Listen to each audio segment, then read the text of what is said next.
Welcome to tonight's episode of Storm King's Thunder, where me and a bunch of my nerdy-ass friends get together and we like to play Dungeons and Motherfucking Dragons! Dungeons and Dragons! Alright, now I just need you to say it later in the episode, and I'll splice that onto that. Perfect. We are in session 34 of our campaign tonight.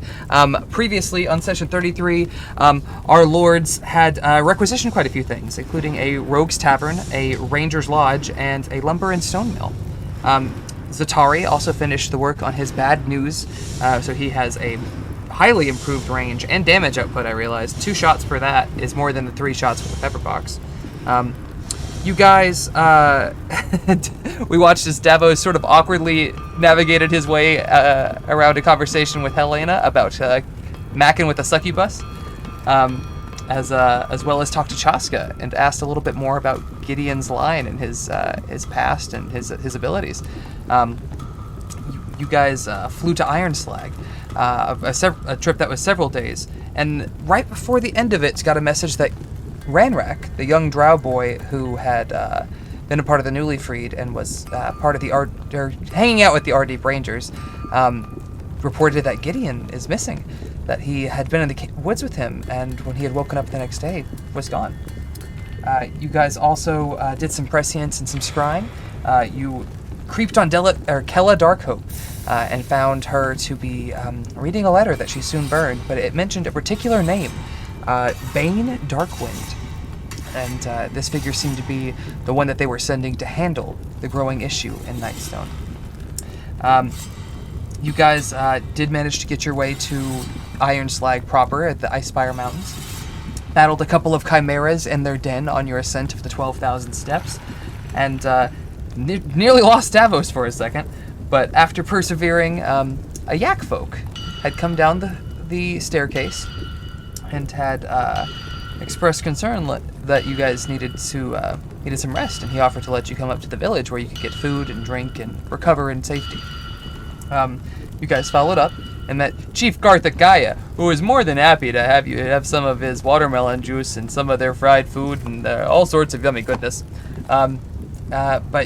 And while he was very friendly and informative and told you many things of the layout of Ironslag, that it's a system of mines that are connected by tunnels until it gets to the very bottom of the mountain, in which it becomes Ironslag proper, the forge itself, which is a 2-layer foundry. You guys also found out that Zalto has been working on the Vonnegut for quite some time, but it seems that his expeditions to go out into the world and recover these pieces had grown slower as of late. From Zatari, you guys know that he believes that his tattoos are tied to the completion of the Vonnegut. When he received the 2 tattoos on his legs, the legs were attached to the torso. When he received the ones on his arms, the arms were attached.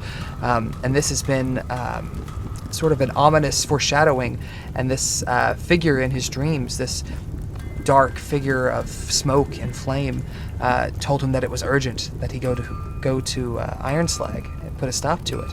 That he was along with you guys and his new weapon, the bad news, he would be able to put a stop to it before anyone could before the Vonnegut could walk, and that you had till the end of the month. And here you are on the 24th of Eliant, with a mere 6 days left in the month. So any day now, the Vonnegut will walk again.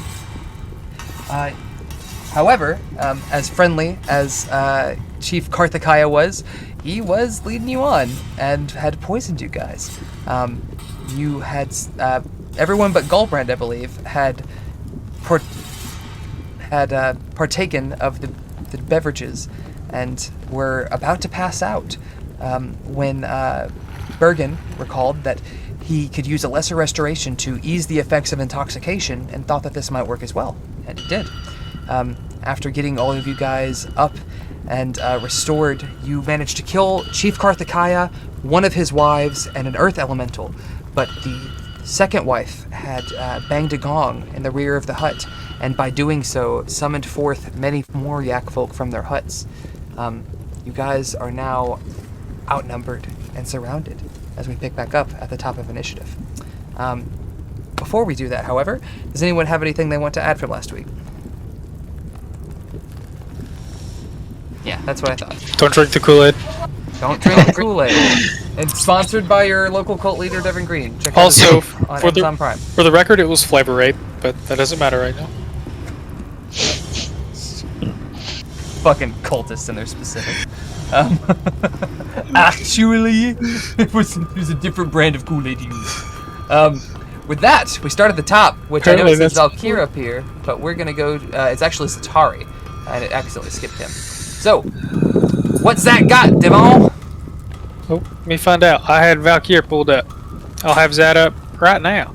Zat's gonna shoot at stuff. That's what Zat does. He's good to go. He's not drunk as fuck anymore, or poisoned, or No, whatever. yeah, you guys have all been picked up. One of you was cursed, but I cannot recall who. Cursed from what? One of the Yak folk priests had bestowed a curse upon you. Interesting. I think it might have been Davos, but I'm not certain on that. Does that ring a bell, bud? How far is he from the? Curse? Yeah, they had used a bestow curse, but it might have been the one that died, now that I'm thinking about it. So that would have ended when she died, so we won't worry about it. I meant to look that up earlier on the recap, but... Can he see a door? Can he get to this one to see it? There is, so, again, the outer ring, not the hut itself, but the outer ring is the walls, because we're adjusting for scale. There is a door on the southernmost and on the northernmost part of the yurt. The red, the green, and the blue yak folk are all outside.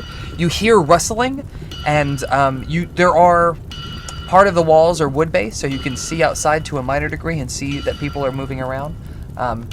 But he could get outside and He will move start here, pop, and then move back. Who's he popping? And what? He's gonna pop this one. Okay. Gets a couple shots. He Boom, gets- I think does he he gets get- 3 total. I'm about to say he gets 3 this turn. All 3 of those hit. 11, 19, 34. If my math is correct. And Bloop. it usually is. Solid pop. To get out, he would have been there. He would have been outside his range. So 34 makes... Zat does what all good gunmen do, and he sticks his head out, fires some shots, and retreats. I imagine he even reports in. We got 3 more on the south side. And with that, Valkyr. I like that. I guess can do it's it. Brandon's. I can do it too. Possible. Yeah, someone else can do it. That's totally cool. No, I got you. Valkyr will Thank also you. do what Valkyr does, because all our friends like to play the DPSs. And he'll do You're what right. all good warlocks default to doing when they're being run by someone else, and he'll Eldritch Blast. Who's Where he is popping in? Where is he? Oh. He's dead center. These, Right in front of the fire. these guys are still in here. There's the red one is technically outside the wall. So he's about to come in. This one is not, the though. The priestess is inside. He's, Yes. he's just going to take one step and... Pop, Eldritch- pop. He Eldritch gets Blast is 2 a of these at this spell, level, right? I think. Yeah, it's a cantrip. Stop it! Just let me do the thing. There's first... What the... Is that possible? That's not possible. What, a 28? What does he get to add to that? It says plus 11. No, what You is might it? have. He rolled a 23, but he did 1 damage. Does he not get to... Guess not. Alright. Whatever. 2 beams at 5th One- level? I think he gets to add something to. Oh no, he doesn't get to add something to the first shot. It's okay. Oh, that is a little underwhelming. He'll run up there and smack him next time. That's my fault.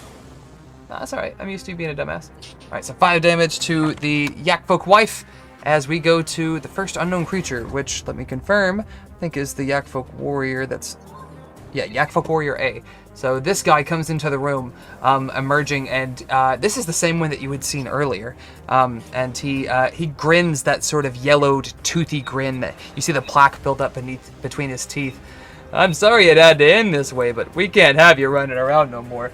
And he's gonna go for 2 smacks on you, Davos, since it's closest. So, bada bing, bada boom. One of those is a definite miss, and a 17 does not hit you, correct? I think you're like a 19 or 20 now, aren't you? I am a 19. Yeah. All right. So neither of those hit actually. As we go to Davos, this guy rushes up on you, makes 2 swings and misses. What do you do? We still have that rock elemental. Yeah. Yes, there's a rock elemental immediately to your left, Right. and then 2 I inside the will. hut, 3 out. Isn't the rock elemental kind of bloodied? He's taken a few hits. I forget what his max HP is, but he's probably about that area. Alright, I'm gonna go for him. Let's see, that is a nat 20 Damn. for the first hit.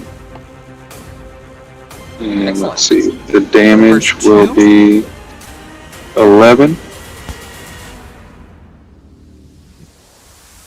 Another hit? Yes. 16, does that hit? I think that does. Oh, no, it just misses. I'm sorry. But he does take the 11. Bonus action? No. Right, excellent. With that, we go to another unknown creature. I think this one, let me double check. This one is the Earth Elemental. He is going to take a couple of swings at Bergen. He gets 2 slams attacks, gets out an 8, an 18, and a 23. Does the 18 hit?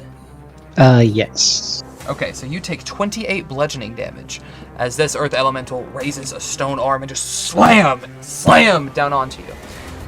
With that, we go to Yakfork Warrior B, which is the blue one. He's going to 5, 10, 15, 20. He has just enough to get in the doorway, and as he pulls it back and sees Atari and Goldbrand, he's going to go, I think, 2 swings on Goldbrand, probably. Are you raging, my friend? I am. You are? Okay. Let me double check that, but I'm pretty sure. 14 and 13 plus 8. So yeah, both of those hit Goldbrand. Take... Ooh, that's a hefty bit. 36... Oh, it's halved to 16. Excuse me, 18 slashing damage. Yeah, it looks and like I used a rage last session. I'm pretty sure it was this fight. right behind him is the Priestess. She's going to come up and she's going to cast a spell. She's going to narrow her eyes on Valkyr. And Valkyr needs to make a charisma save. A charisma save, huh? Indeed. He's pretty good at that. You had to open your mouth, didn't you? Valkyr disappears. You watch as she swirls her fingers and utters something in a language you don't recognize. And similar to the blink out of Safine when she had teleported in the ballroom, he vanishes. She is concentrating, and you can tell as she swirls her staff. So you gather if you knock her that you might be able to bring him back. With that, we go to the other Yakfolk warrior. Yakfolk warrior C, which is Greeny Boy. He can't quite get in because you guys are blocking the doorway. 5, 10... I mean, he can move through his... He just can't end there. 15. He's going to take 2 swings at Zat. Ooh, 2 25s. Both of those definitely hit. 36 points to Zat as the Yakfolk warrior comes in and lays into him. And right behind him we have Bergen Stonespire, who it looks like is hurting. Yes, I think most of us are hurting right now. I am going to... Alright, so where's this bitch who's concentrating? The one at the very back, right up here. Little ninja mask chick. Can I get a shot off at her with the mace from here? It's a little hard with the elemental in front of you. Can I move? I would say you could move here? you could move your spiritual mace and probably get a pop on her. Well, I'm trying to save that bonus action for something in particular.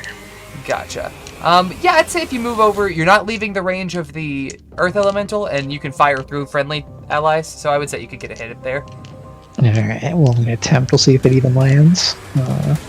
Get it. Were you going to say something, Div? We can wait till after this. 28, yeah. 19. That's a damn good hit.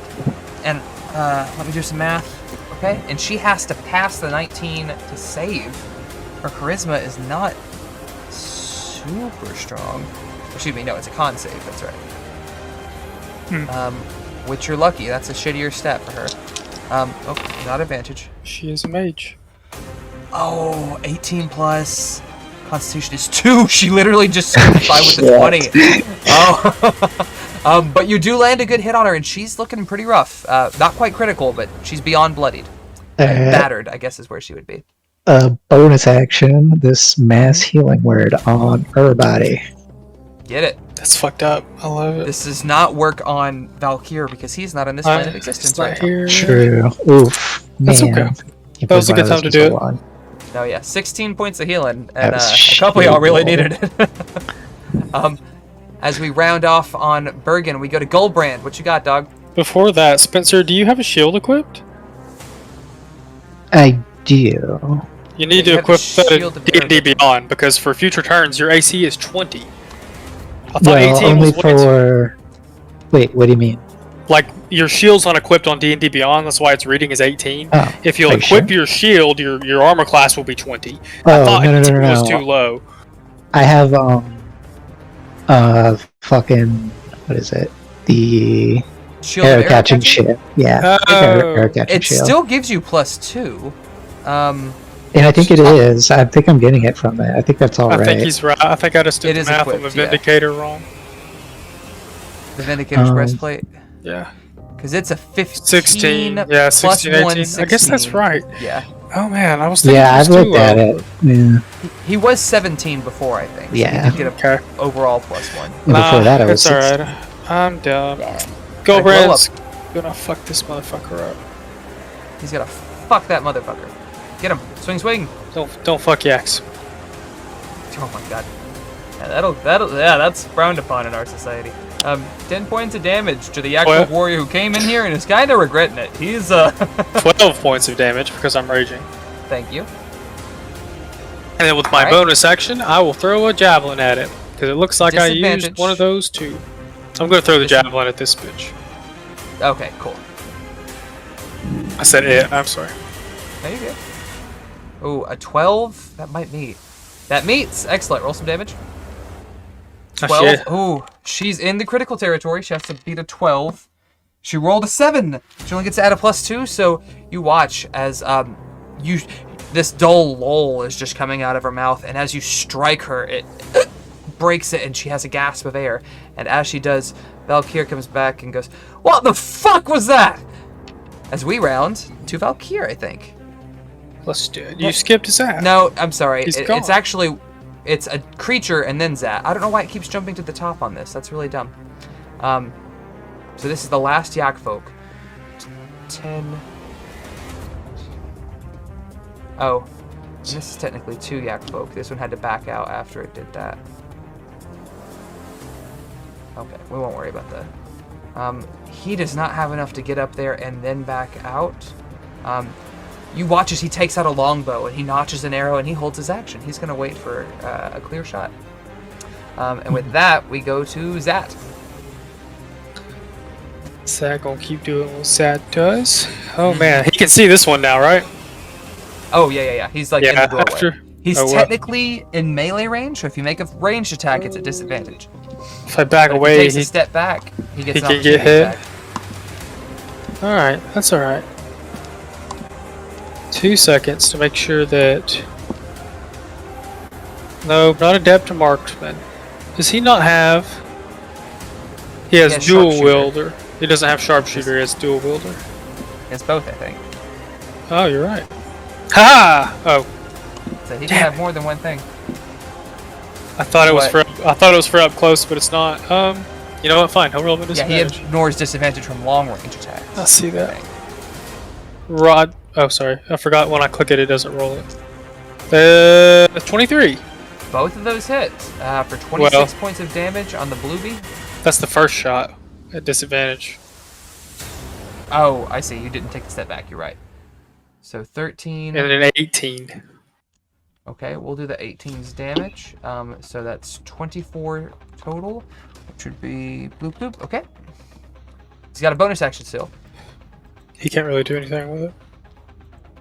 I mean, he could make another shot. That's not on his character sheet. It's Devin. It's Oh, part of his I got you. 2-weapon fighter. Okay. He gets to make 2 attacks with his main weapon and then 1 with his off. Or he makes an attack action with 1, which fires twice. Twice. I got you. This is disadvantage, but that didn't hit anyway. A 14 hits. Oh. Yeah. 14 we'll get the hits. 11 damage for 25. Yeah, he if he was using the bad news, he wouldn't get 3 attacks because he doesn't have an offhand weapon. See. It's the 2-weapon fighter that gives him that thing. So that deals damage to him as we come to Valk. What's Valk got? The same thing. Well, actually, not the same thing. He's going to run up to this one that just came in the doorway. Get him. He wants to get to her, but he can't. He's mad about it. He gets to Accurate. make 2 Fucking yak attacks. bitch sending me out the fucking It's- outer planes. Goddamn. And his is the same. It's 1 with each, though. 1 with a bonus action, 1 with a... With an action, yeah. Oh, the 11 does not hit. But 8 damage on Big Boy. He is still looking fairly fresh. I think that's the first hit he's had on him.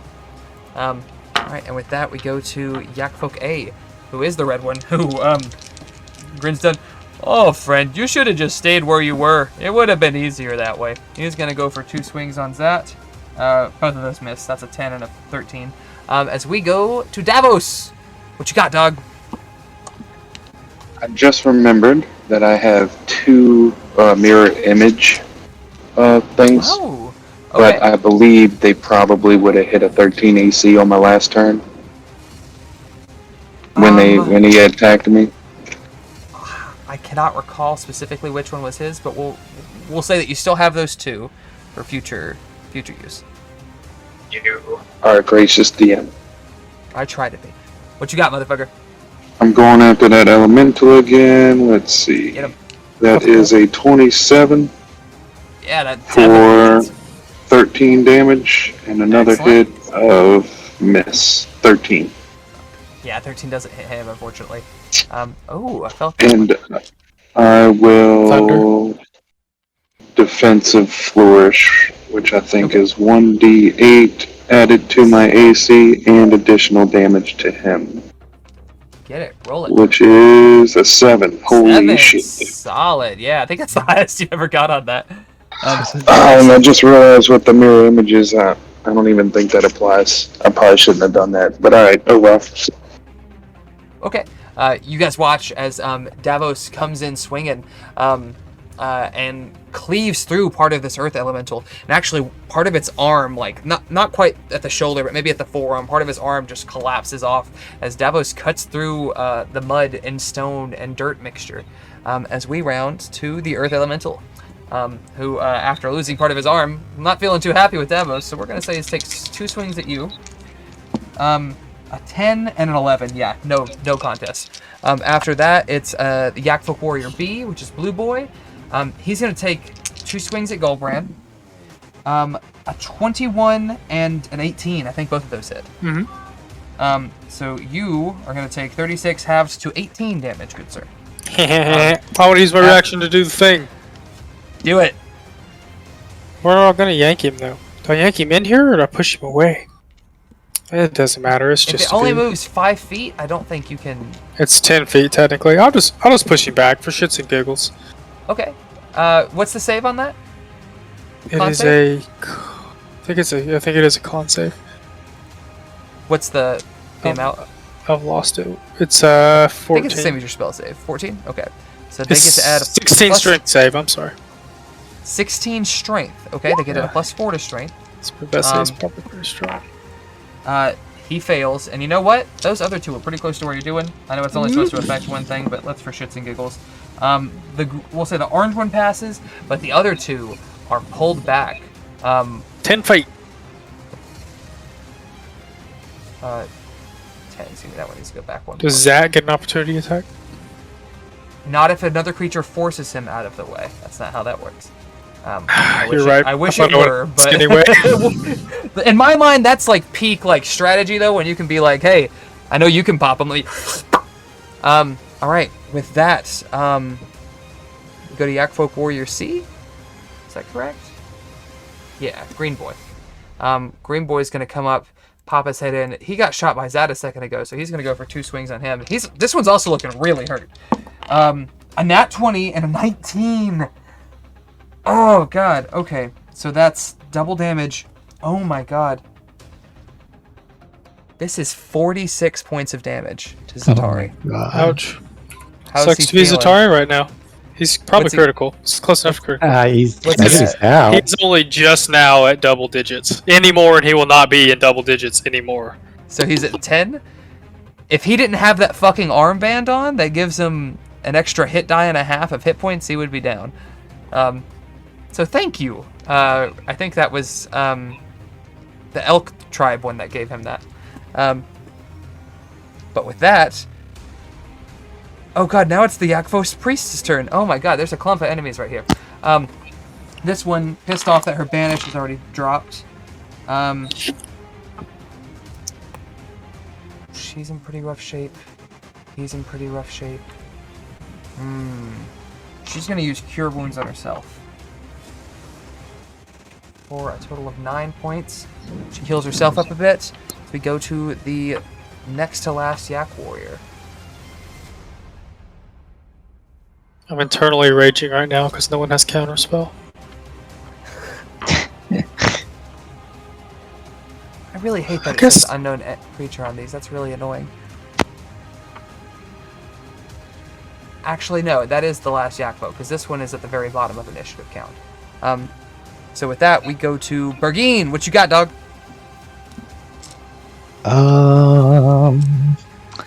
Fuck with them stones, fire. Fuck me. Let's see here. I mean, if you're into that, I'm in an open relationship, so that's all right. That was frowned upon in your society. I got 2 wives. You don't know what's frowned upon in my society. How far is Zatari from me? He's about 10 feet from you. Really, he's just cuter than you, is it all? I know you're a bard and you're gonna take that personally, and I'm sorry. We were trying to be nice. Let you down easy. Do I have to leave Let your head off your shoulders easy. Oh! He's like things. I like to think. I don't know if I could do it in that voice. Oh boy. What you got, Berg? Do I have to leave the elemental's range to touch that? Yeah. Yes, I think you would. Okay. In that case. Shout out that I too have Cure Wounds at 3rd level. Yeah, sorry. Alright. Davos over here. I'm a healer too. You're a little far from him, though. Yeah, I am. For sure. Davos is even farther, though. He can move back to you if Colbrand can kill that thingamajig. The yak folk. Yeah, he's pretty far, but he still needs to survive after that in order for me to do my thing even after that. So I will take a chance. Leave that dude's range. 16, which just misses. So good chance. Good job rolling them die. What you got? Touching Zat. Touching all up on Zat with this here. Oops. I like to imagine you just rip his shirt open for no reason and like do the 28 points. Jesus. Hell yeah. You got that, Devin? Yeah, gotcha. Thank you, sir. Excellent. As you And, still have your bonus action. Yes. Bonus action. The mace is going to take a swing on the elemental. Get it? Roll. I can't remember what level mace this was when I cast it. Would that be up at the top by any chance? It would be Roll somewhere. up and see. It would be on Oh. last week's. What are you doing? Oh, maybe it's just me. My map's moving around. I see it. It's Looking for it. Why doesn't it say? It usually says. Oh, 3. There it is. Okay. Q. Watch out. What is that? 27. Yeah, that hits. For an extra 6 off of this guy who is in the battered territory. He's in that 25% zone. As we go to Golbrand. What you got, dog? Well, first thing he's gonna try and do is kill this motherfucker in front of him. So Zach can move. 15 hit? The yak folk. Yes, it does hit the yak folk. 11 damage? Excellent. Thank you for updating me. That knocks that one out. Oh, good. Green is Dang it. down. Blue and orange that you just sucked out with a black hole. I like to imagine, like, since one of them was in the door frame, it was like you were flying off an airplane and just. Colbrand. Nah, he's not gonna go out there. Yeah, I rolled again because I thought he wasn't dead. But he's gonna move these 10-foot squares.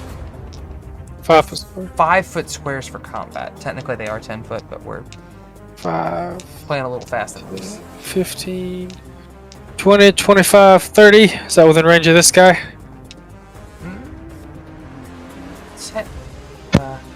Move over Yeah, I 140. think technically he's supposed to be in that 4-square quadrant. Wow. Yeah, you're good. Can we keep that 19 or roll again? Nah, 19's good. 14 Well, damage. Thank you for saying that. That makes that excellent.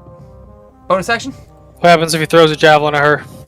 Actually, he'll try this Don't- thing. That'll work. Yeah. Sun, moon, get down! As both Davos and Valkyr duck as you throw the stars over their head. A nice little solar system over here. 25 for 6. That guy's gonna go down soon. The Earth Elemental is not looking good. With that, we go to the final Yak Folk, the orange one, who's gonna come in 5, 10, 15, 20, 25, 30. Zat's gonna get an attack of opportunity, but he's only wielding ranged weapons, so it has to be it. But he's leaving the melee range. So I don't care. You just add an plus 11. Yeah, he's gonna have a hard time not hitting him. Yeah, excellent. 12 damage. Oh yeah, that roughs him up a bit. Excellent. All right. This one's gonna lay on 2 hits on Bergen. Lay on hands, lay on greatsword. Double 17s for 23s. Yeah, so that both of those hit. Take 36 points of slashing damage as this Yak Folk with the. Again, these are large creatures, and these greatswords are not human-sized greatswords. They are like this broad, and it comes down with gusto. After that brings us to the top of initiative with Zatatat. What's he got? Since it's out of his range, Zat will bloop bloop. Mm-hmm. But he don't want to leave Bergen hanging, so he might actually try to come. Can he get like to here without crossing through this thing's range? He would cross through it, but I don't think he's technically left it. Is he still in it if he's here? Within this thing's range? He's not in it if he's there. It only has a 5-foot range, so there's like He'll stay there and shoot at orange. Help Bergen out fire some. 2 to 3 shots, however many. Yes, it is 3 this turn. 1, 2, Ooh, 3! X. Wait, What a why sucky do I see crit. 5 of them? Oh, because disadvantage on the opportunity attack. Okay, so 6 plus 12 is 18, plus 15 is 33. This one came in fresh and almost instantly has been put in critical territory. 33, Like, I not think critical, bad. Bergen hears like the ring of a bullet pass over his pauldron. Ding! Like, just grazes the steel, like... Yeah. With that, we go to Valk. What's he got? How's Red looking? I think he's just going. Oh, he has to be on an island. Let's see. Can he get over here and get himself within where? Oh, never mind. She's too close anyway. He's gonna keep swinging at Red. He is over half health, not quite bloodied. Don't matter. He can't get sneak attack on the other one, so he's gonna just work on this one. Excellent. So that's 25 points of damage. He's bloodied now. Actually, he is battered. He skipped bloodied, went straight there. That brings us to Yak Folk A, which is the red one, who, after being hit by Valkyr, is going to take 2 swings at him. Neither one of those hit. That brings us to Davos the Dawnbringer. What you got, motherfucker? Going after that elemental again. Get him. Get it. Take him Let's see, down. the first one is 13. That does not Second hit, sorry. one is a 24 for 11 damage. He is he's in single digits. If that And I will encourages you, yeah. Divine Smite, first level, that's 2d8. Davos pouting that the Yak folk said Bergen was cuter. 4 more damage. Did I say? No, I'm kidding, I don't have Did I say any more. 4? I meant 14. No, but you know what? You watch as Davos feeling a little heated from his banter with the other yak folk, goes in with the first swing, and the beast with its one good arm throws up the stone and it slides off. But as his sword comes down, Davos backs up and just goes for a plunge right through the chest, and this burst of radiant energy blasts out a bit, and the stone elemental crumbles to the ground. As Davos turns to point at that other yak folk and like, "You're next, motherfucker." With that, we go to the Earth who is dead. Oh, sorry, go ahead. Hold on. You're right. I have Inspiring Smite. Whenever I Divine Smite, I can use 2d8 plus 3 temporary hit points. That's my channel divinity. Excellent. So Roll that, that's going to be 16 points to myself. Get it. No, yeah. Excellent. That brings us to the Yak Warrior. This is B, which is Blue Boy. He's still alive. So 5, 10, 15, 20. Sort of in the corner here, but he's going to go for 2 on Zat. A 20 and a 10, so one of those hits. Take 18 points of slashing damage as he lays into you. That brings us to Yak Fork Warrior C, which is green, so that one's dead. And then the Priestess, who has patched herself up. She's feeling a little better, seeing the situation going south. She's actually going to... Seeing Davos take down her elemental, she's just feeling a little spiteful. Davos, make a wisdom save for me.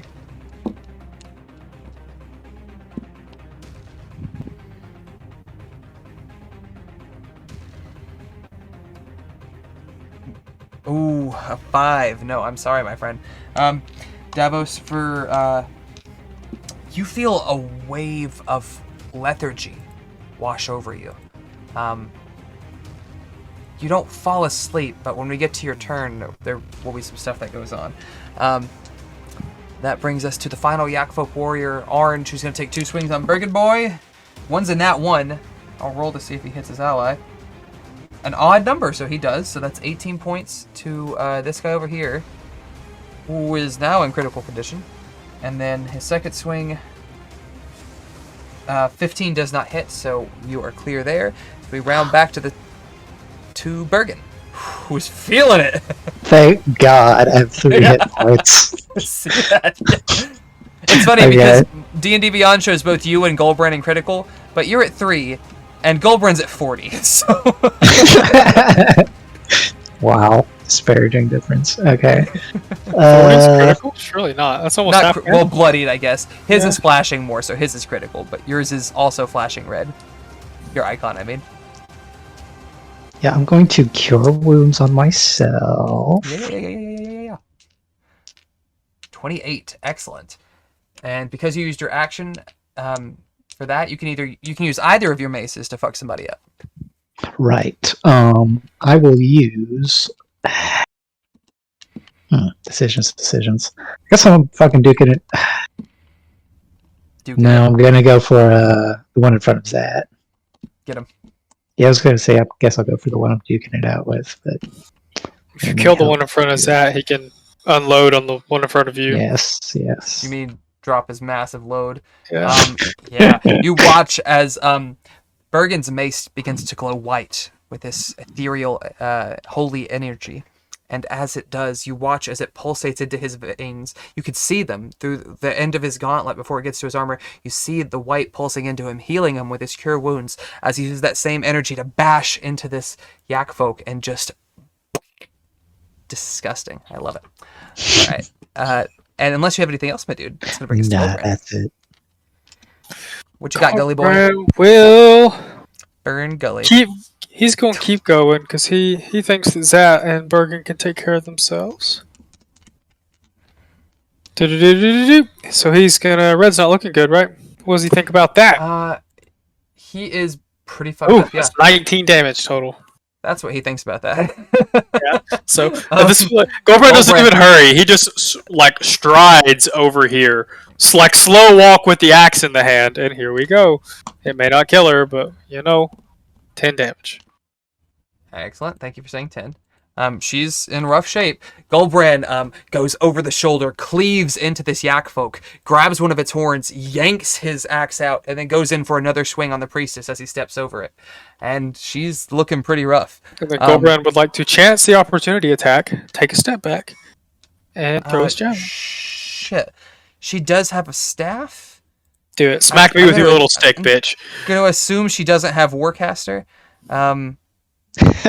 What's her stat get? +5. I didn't even write that down because I didn't think she was going to use it. Oh, 23. No, she gets you. For 12 points of bludgeoning damage. 6? Yeah, 12. You are correct. Yes, sir. Goldbrand laughs as he backs away. He smacks her. That brings us to Orange. Hold up. I didn't roll my thingamabob. Go ahead. Go ahead, dog. Say hit her. 14 does hit her. Wow. Yeah. You watch as Goldbrand cleaves in with the axe, takes a step back, gets smacked across the face, and as he turns his head back, his eyes are glowing white. His tattoos begin to glow a bit as he pulls a javelin from his wrist and throws it into her, through the gut, as she collapses onto the floor. Spits blood in some direction. Imagine on her. Yeah. Fucking cow bitch, your watermelon juice was probably shit. Oh, as we go. The last yak folk who's feeling a little nervous now. Hang on, I'm gonna roll or something. Okay. He's gonna try to make a run for it. Bergen gets an opportunity attack. Ooh, is it just an attack with my? With your regular mace, yeah. Okay. That's not good. Oh, 12 damage total. He is in critical condition, but he limps out of the hut, the yurt, as he goes. That was 5, 10, 15, 20, 25, 30, as he makes his way over to this hut here. And with that, we're going to round back to the top of initiative with Zat. Oh, perfect. 5, 10, 15, 20, 25. Blat, blat, blat. Don't even roll for it. I was about to say, don't have to roll all those. I even imagine, like, Zatari comes out, and we haven't been keeping up with bullets. He's like, man, I don't even got to fucking waste a bullet on you, and pop, pistol whips him, and the actual drops. He had 2 hit points. He was pretty much fucked. So that's like, I know what to do. Runs out there. To the group. I got this. You know what's funny? I guess he technically could do 3 pistol whips if he really needed to. Because 2 with the main weapon, 1 with the offhand. Bludgeons it to death from the behind. Just beats in fucking watermelon juice, fucking drug and roofie ass motherfucker. With that, you guys appear to be out of combat. Oh boy. How you Ouch. feeling there, boys? Tired. Yeah, Goldbrand's not great, but Goldbrand could have won a couple of more rounds. Goldbrand's like Captain America right now. I could do this all days, falling the fuck over. That makes one of us. Yeah, fucking Davos has almost died twice today. He's probably feeling it. Yeah. Excuse me. Again, oh no, go ahead. As you guys sort of take your breather, the 3 Uthkart slaves that you had seen earlier emerge, and the one that had made eye contact with you, Goldbrand. Goldbrand goes like, "Are you not entertained?" Motion. Witness. Join us. That was a mighty impressive demonstration that you made. Luber, am I right? Yes. Yes. Yes. I think that's like the Norwegian. It's not dot ye or something similar. Thank you, Bluebear, for your heroism. These yak folk, they are chilling creatures.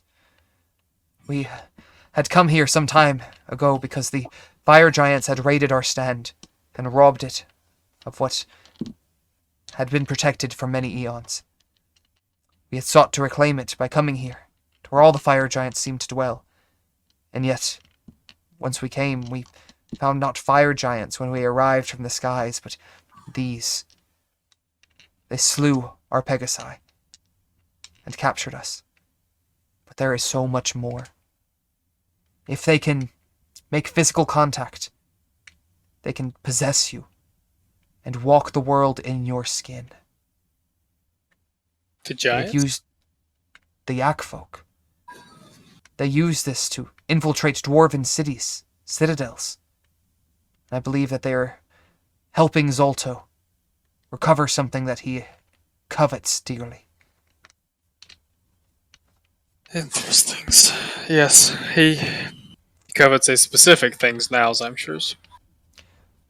This is all of you. You're all of the sky ponies. That's who they are, right? They're flying Pegasus. They are sky ponies. He says, there are a few more, perhaps dwelling in the huts, individual slaves. Altogether, there were about 12 of us when we attacked. We did But not Do you think any of these guys are disguised yak folk? Inside That's what I was check. wondering. Yeah. Excellent question. Roll an insight check. Let me know what you get. Somewhere on my list of questions was how many of your fucking peoples do I have to kill? That is a 21 on the insight. Being 21. as I dealt with the yak folks. Kind of familiar with their... You gather with a 21 that 2 of the ones you were talking to are genuine Uthgard.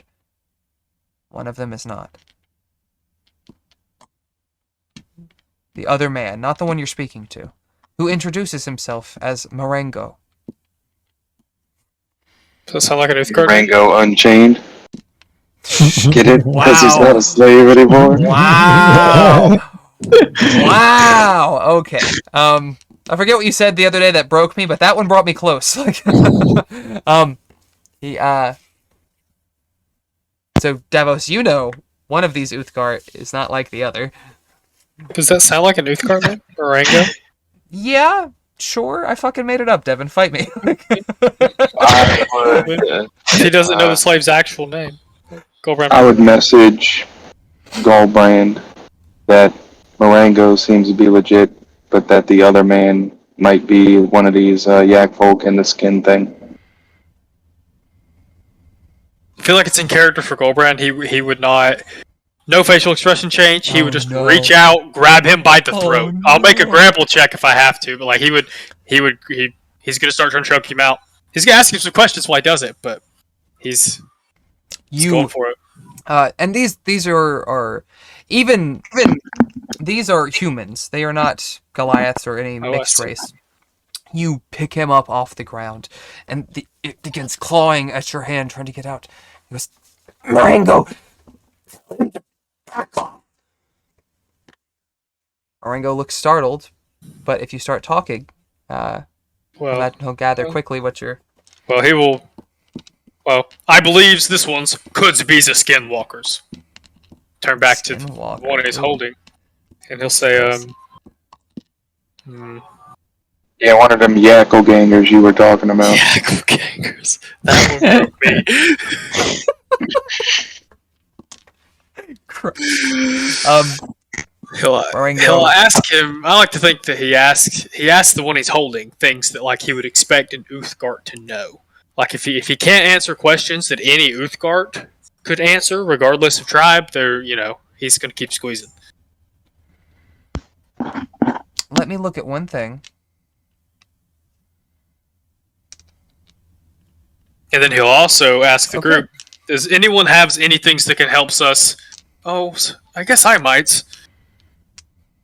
They possess them? Asking Marengo. They turn themselves ethereal, project themselves into the creature, but there is no body they leave behind. I do not know how to expunge them. Thoughts, everyone? Says Goldbrand as he squeezes. So if we kill him, then we kill both the Uthgard, but not the yak? Marengo does not know. Goldbrand, you do ask a few questions that most Uthgard would know, and he answers one or two, but does not seem certain in the knowledge. Seems to be searching for it, as if he is going through the host mind. And this does not seem to be like a 10-year-old that would know a lot of this. Like this is an adult No, that obviously they are all grown warriors. Yeah. I'd say this was probably 20s to 30s. That's enough for me. Skullbrand smashes his head against the wall until he dies. Oh, what? Like, to kill him? No, If you stop him, he'll stop. Until he dies. To knock him unconscious. Maybe, like, If you want to stop him, he'll just... stop. But Goldbrand doesn't see any point. Like he can't answer those questions. He's not him. He could be reporting to others. Maybe not currently. Maybe just restrain him until we can. Okay, fine. Anyone who wants to can make a religion or a arcana check. Check fuck here. What's that? Real quick. Religion or arcana. 20. Solid. Bergen, you've heard of such possessions. It is not something that is an uncommon ability across the dark creatures that Hellmites fight against. You know that they can be dispelled. I don't know if you know the spell. A dispel good and evil will work. I don't think a dispel magic will work. Your curse break will probably work. I don't know if that's rules as written, but it sounds cool as fuck, so you know. Hold on a second, Bergen. I don't think it would technically, but I will, that's of course DM's discretion. I could put it in the chat too. I'm trying to find it. What the hell is it? So many spells now. No, yeah. What's weird is that remove curse, if you have a cursed item, you don't remove the curse from the item, you remove the curse from the person so that they can relinquish the item willingly. The object is a cursed magic item. Its curse remains with the spell breaks and the owner's attunement on the object, so it can be removed or discarded. I will say you believe it will work if you choose to use the spell slot for it. I'll give it a shot. You guys watch as Goldbrand, the bleeding Uthgard, look concussed and fucking not quite speaking English anymore. Not that he probably was speaking English, but Goldbrand restrains him by the shoulders, and Bergen comes up. I imagine material components, verbal and somatic. Bergen begins a prayer. And as he does, the head of this creature just begins violently throwing around uncontrollably as I lose my headset. And its mouth opens up, and this long, thin, dark strip comes up as a yak folk emerges. You guys quickly execute them. We're not going to reinitiate combat. But you now know that you can pull these creatures out of their host. Like literally inside? Yeah, they turn ethereal and go into the body. They do not leave a vessel behind. It's not like true astral projection. If you were to kill the host, the yak folk would die with it. But so would the host. So as you do this, the body, again, dazed, confused, bleeding profusely from a gash on its forehead, bleeding into its eye, its mouth begins coughing up blood. He looks at Berg and he goes, "Thank you, holy mans." I hit him with the cure wounds too. Bless. No, hold on. You're a good man. Nah, Goldbrand gives him some, what's them called? Good berries. Good berries? Yeah. Is that a cantrip or is that a first level? I'm checking now. Sorry I broke your fucking skull. Here's a berry. You'll be okay. I would ask the fellow what he felt as this was happening, if he can remember. Kind of curious if that's what she was doing to me. That's what she was doing to you? Oh, no. He will describe it, and it does sound different. What she was doing to you was a type of curse. She was trying to... basically, at the start of your turn, you would have had to make a wisdom save, and if you failed it, you would have not done anything. You would have been dazed, in a way. This is something different in which they have to... He explains that they have to be in physical contact for quite some time. I think it's technically a short rest. But they have to be in constant contact, and at the end of that, they are transported into the body and take over. He says that everything that happened while the yak folk was in possession was it's hazy. He remembers bits and pieces. There were the yak spoke with Karthikaya. they began to devise plans, sending dwarves somewhere, Gontalgrim, I think, trying to get something. Risolto, I don't know what. I'm sorry. What is this? So- Anyone who wants to can make a history check. I have another question. Oh, go ahead. If I have detect good and evil, would I be able to easily see that they're taking over? Yes, a detect good and evil would notice the yak folk within them. You would not remove them, but you would be able to identify who has been possessed.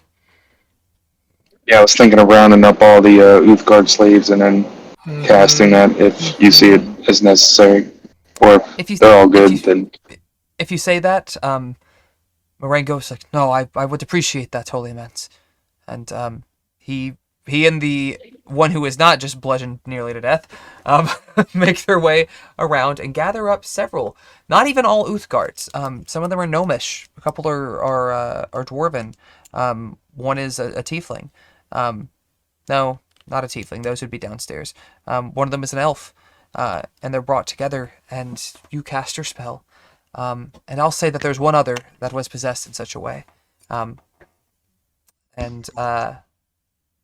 Ghostbusters. Get ready, boys. Is it an Uthgard? It is not. It is, we'll say the gnome. I can just kill him.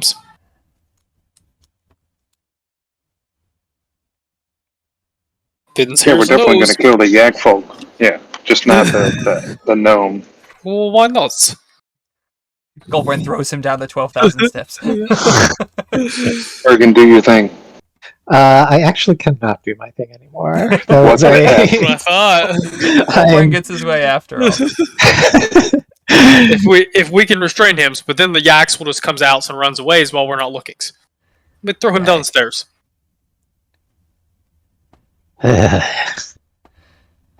If I breaks his neck and then throw him down the stairs, what makes you feel any better? Can we tie him up till maybe we Break your neck and throw you down the later. stairs. If we tie him up, the Yak will come out of him and run.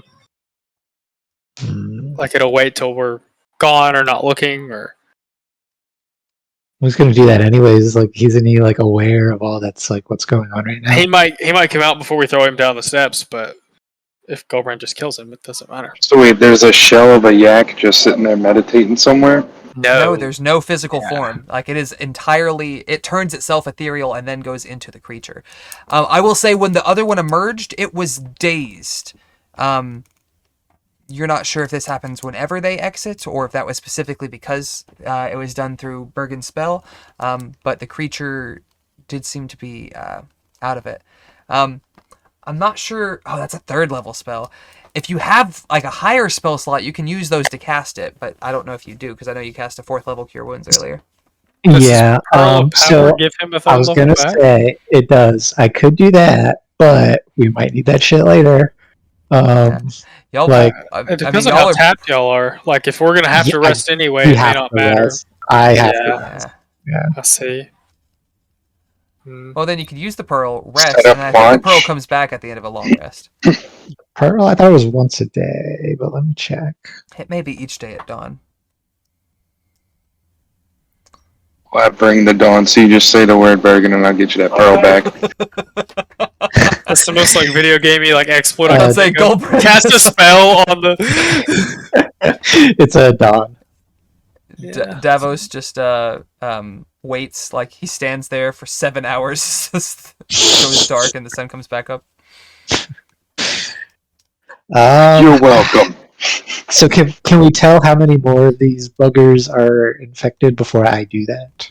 Only It's this just one. the one, The, right? the Yeah. one that you've already done, and then this one gnome, which I suppose you can see these guys now. So Alright, make so it I can visible. burn this now. We can pray for the best later that we won't need it, or we can mark this poor What time feller. of day is it? If we take our 8 hours of rest, will the sun come back up? Like, Oh, good No, point. it is probably about midday. let's see. If you take the 8 hours, it would be probably just about dusk. Let's see. What do you guys think? I was trying to think of I any say alternatives. that ought to be enough time by the time we potentially might need it. Alright, fuck it. I'm gonna use it All right. Hells and yeah. then Bergen use it once again again. draws forth the uncomfortable process of exercising this yak, which is uncomfortable to say the least. Hang on, I'm trying to get all these things together. You guys do, again, the creature is stunned for a moment, and you quickly fall upon it and make short work of the foul creature, with responsive cheers by the people who have been liberated. The gnome thanks you profusely, especially when he looks at the other guy that you bludgeoned first. Like, thank you for your help. I appreciate it. With a 16 history check, sorry, I'm just saying that. Gauntlgrim is a dwarven city. It is one of the largest dwarven cities. It technically is in the Underdark. It is underground. With a 16, they're known for their forging. You don't know much about what Zalto would want from them specifically. But whatever it is, it had to be kind of important. Well, I relay what little I know to the group. That's neat.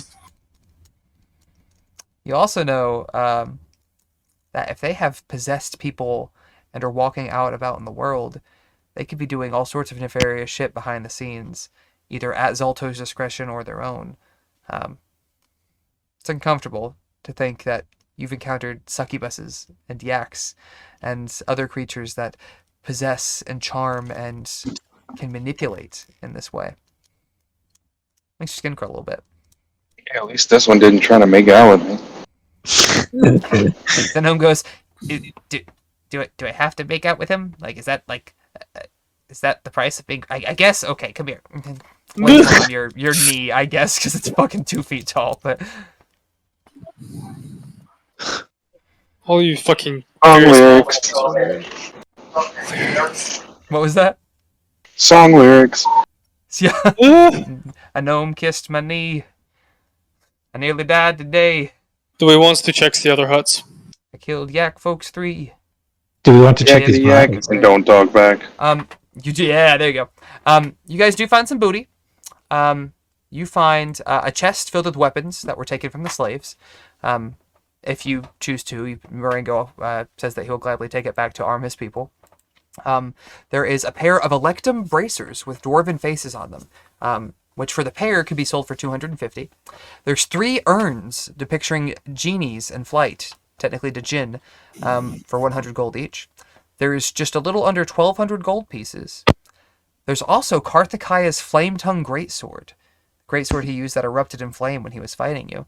And 6 marbles? Huh. Marbles, eh? I present Marbles them to Sirius. Sirius seems interested. Let's see. Anyone who wants to can make an Arcana check to see if they know anything about this. It's actually pretty fucking cool. I don't have squat to mine if anybody's got anything better than that. No one really has good Arcana. Come on, Val. I what are you rolled doing? crappy. I got a 6. They look like the things that Goldbrand used to throw. Rocks. I'll say with the 12. I mean, it seemed to have some kind of power. Do you want to throw one? Ooh, seems dicey. I'll present the idea to the group, but maybe Mama Sapine or Daphne might know. But Might know what they are. During They're our pretty rest, we'd be able to resourceful, figure it out? what's that? During our rest, spend some time with it, would be able to figure it out? It's not an attunement item. We can call them during our rest, though, and ask. Correct. If you call, Saphine will say, you being the expert in Arcana, settles in on her. Well, Shugs, good to see you again. What brings you to Mount Saphine today? We all look like shit. You usually look like shit when you call me. I just assume you're getting into trouble. Did you know yaks could, like, barf themselves into other people and take over? Oh, there's all sorts of dark creatures that can pry their way into your mind, Shug. Just be grateful that Why does everything you say sound so sexual? Partially because I'm basing her voice off of a certain skin for a god I like on on Smite. Smite. Little Cajun voodoo queen. Everything sounds sexy in voodoo Cajun, baby. If you show her, well, it's hard for me to say without being there, but that looks like you got yourself some beads of force.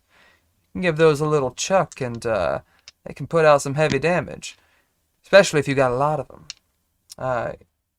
Also, creates a sphere of transparent force. You can trap something inside it, trap something out of it, for about a minute most of the time.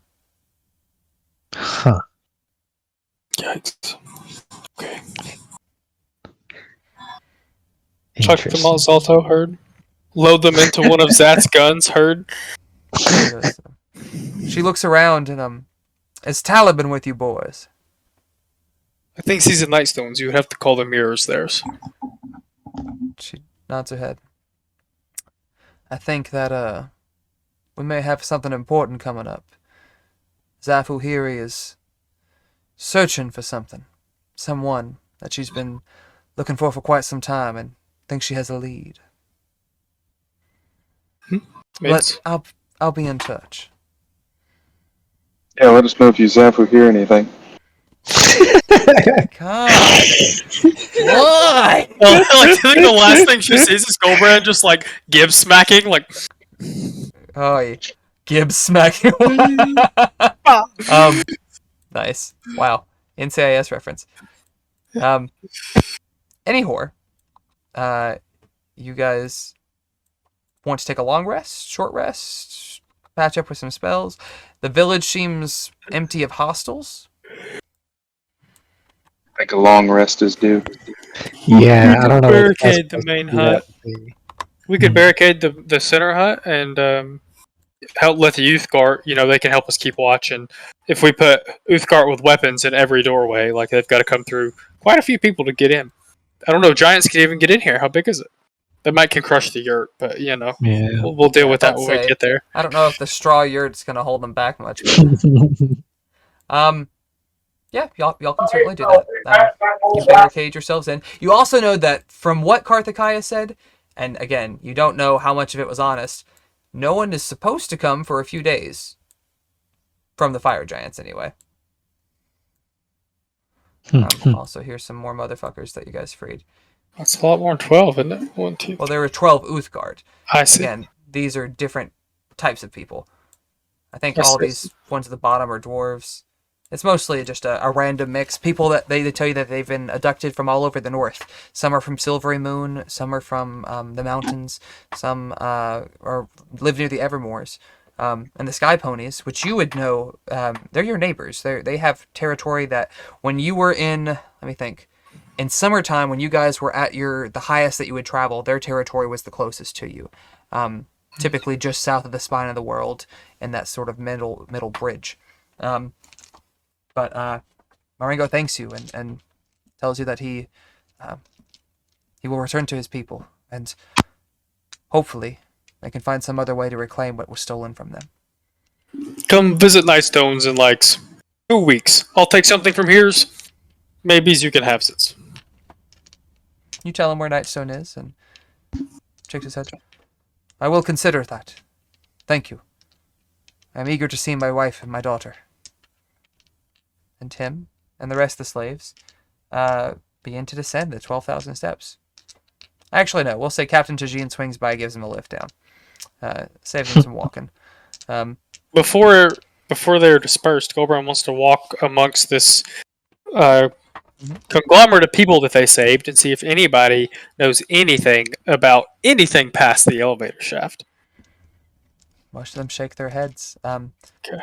They go, no,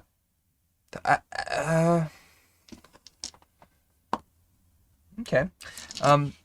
Most of them tell you that they were the Yak folk slaves. That the fire giants have their own slaves. But the gnome that you freed says, I had traveled down once before, under possession, of course. We were given orders by Zalto. He wanted us to... I didn't plan on this, so I don't want to give away too much with it, but he seeks Megara,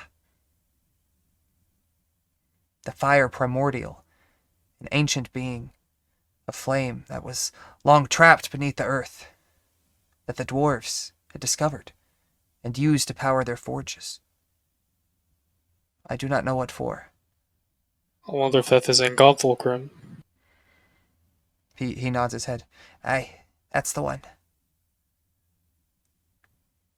Goburn goes and tells the group that, if assuming he doesn't tell us anything else. Doesn't tell him anything else. He says, I was not the one dispatched. 2 dwarves that were possessed were left for that direction. So good. So you know that Zalto sent possessed Yak folk to Gauntlgrim to try to reclaim a fire primordial, which you guys would know. Primordials, think like elementals, but much, much older. Ancient spirits, like the... It is said... Dawn of the world, ancient. Yeah. It is said that before the gods walked the earth, that it was the primordials realm. Beings of earth, fire, wind... fire, wind, and air. Wait, earth, fire, wind, and water, sorry. That literally were sealed into the earth itself. Powerful, for sure. And coveted for that power. Zatari, since he is here, would be able to say he wants it for the Varendod.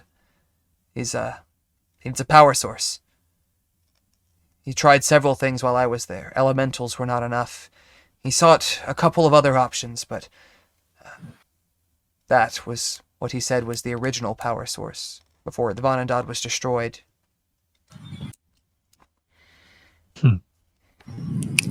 Well, it sounds like we can delay him by delaying him getting that, but might be easier just to kill him.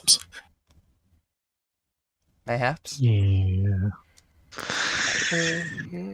With that, it's about 10:30. Let's go ahead and take a break. Come back in about 10, and we'll see how you boys proceed down.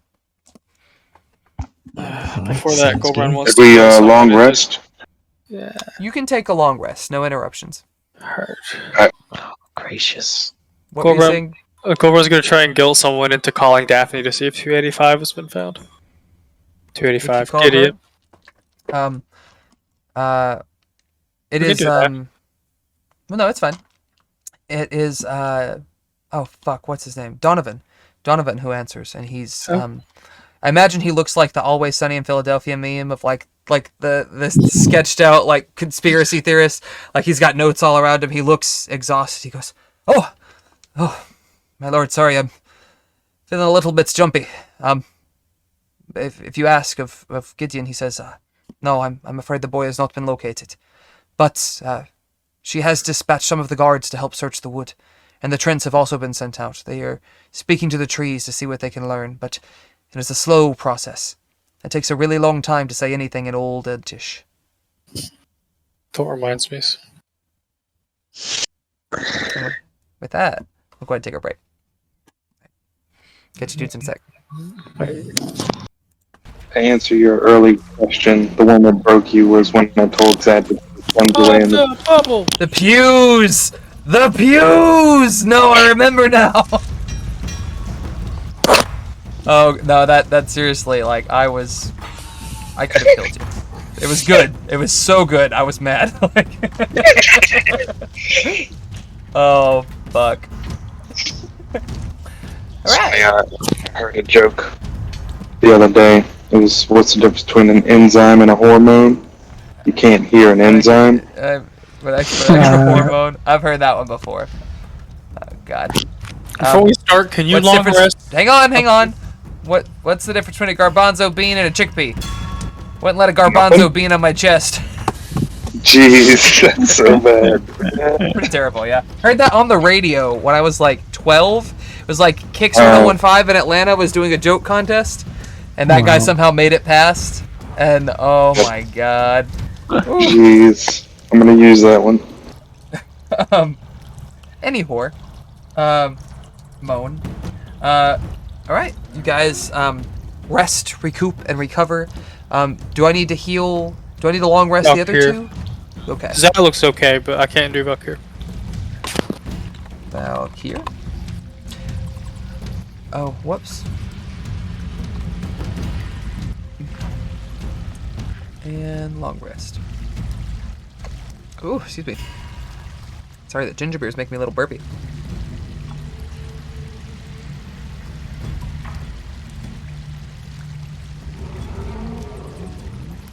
Okay. You should be good to go. You might have to refresh your thing to see it. Alright. Okay, so you guys gather the booty from the town. I don't think there's anything else of note in the city. I'm gonna look real quick. Oh, no, there is one other thing.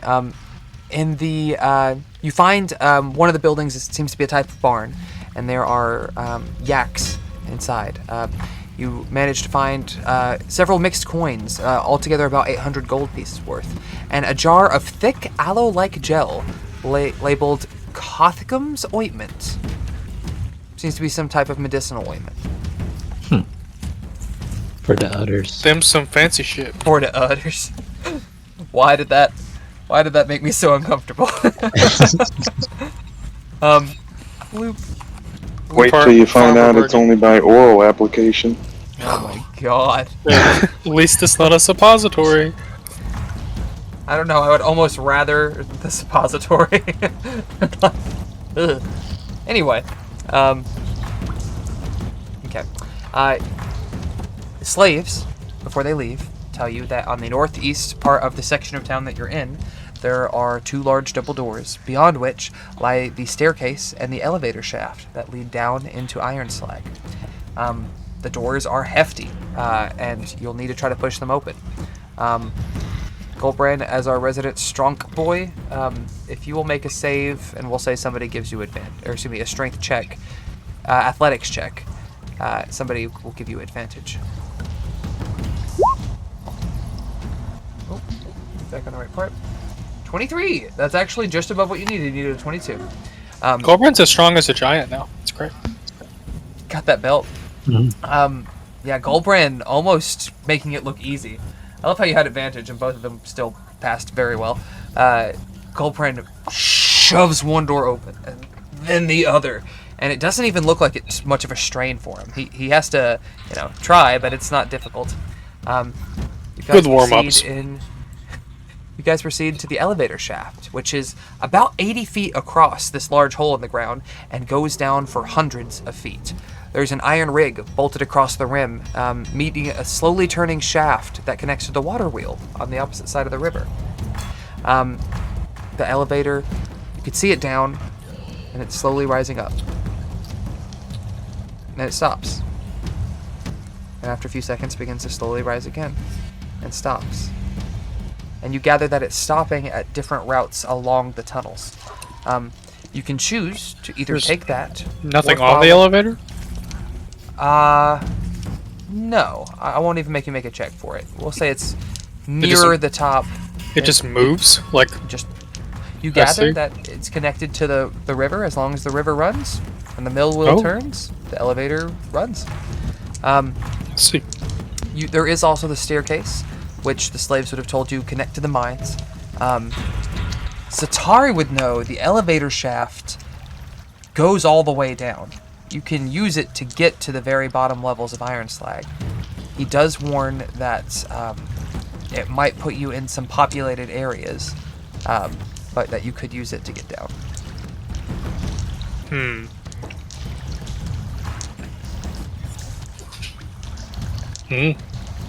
What do y'all think? Goldbrand obviously has passed without trace since we slapped. Is there a way to stay hidden on the elevator?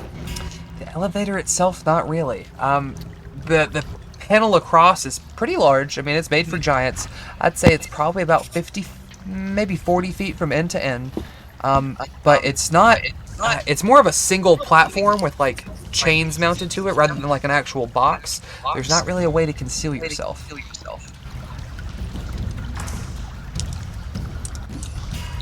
I could fog cloud it, but then we wouldn't have the bonus to stealth checks.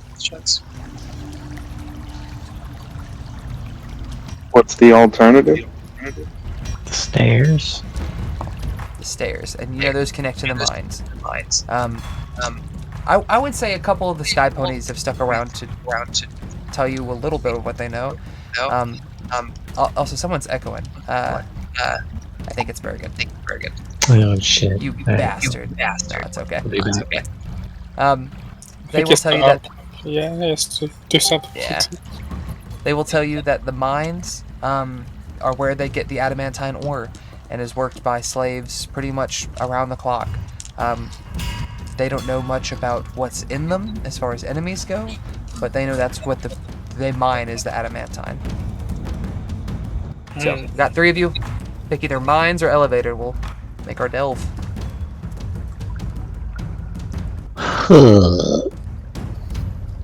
So, are you saying that the elevator is going to put us in more populated areas than taking the stairs would?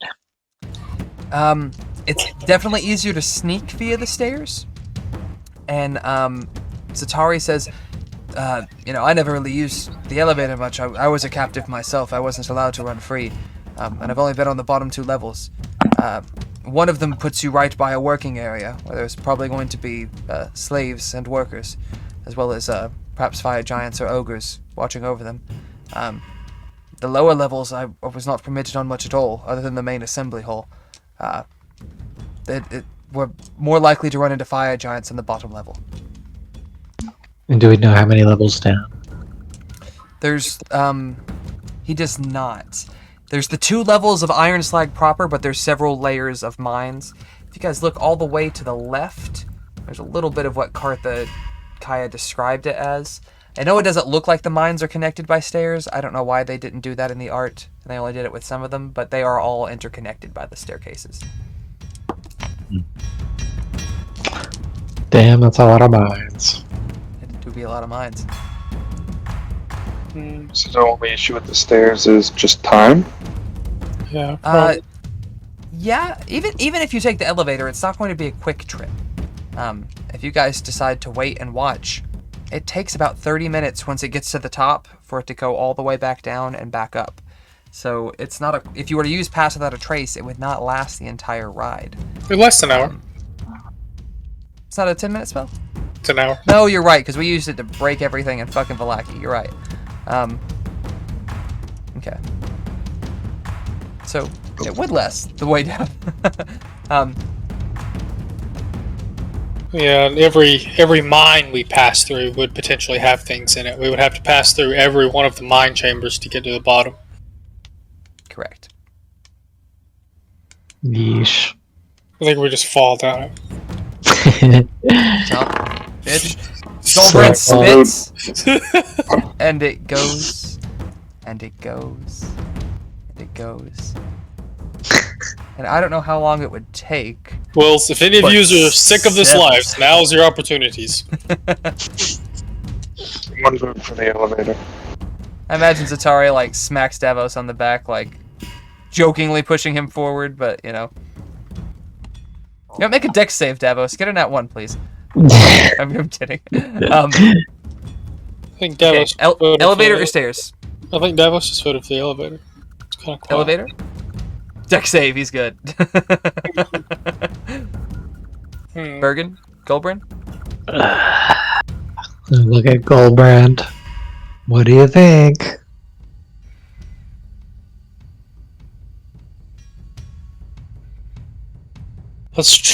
I think we should try the elevator. I'll use fog I cloud. kinda do too.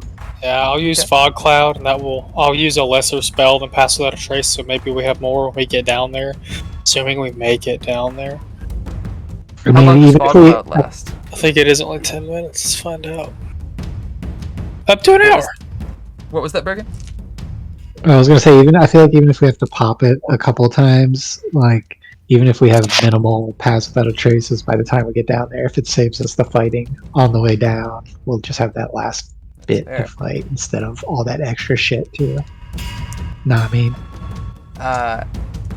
Cartha, or excuse me, Marengo will tell you, be cautious in the mines. As far as I know, there's only one way out if it hit the bottom. And only the fire giants can open it. If you get into a scrap down there, you're likely to draw attention. And if they surround you, you may have difficulty getting out.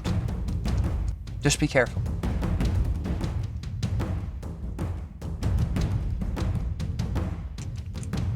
I guess one more idea is we could fly us down to the mine shafts on our mounts. Question mark? You could do like a controlled spiral down, but you would have to wait till the elevator was all the way down, or fly somewhat above it. Let's follow it down. Or perhaps not, but Well, we can hide in the mines on its way back up.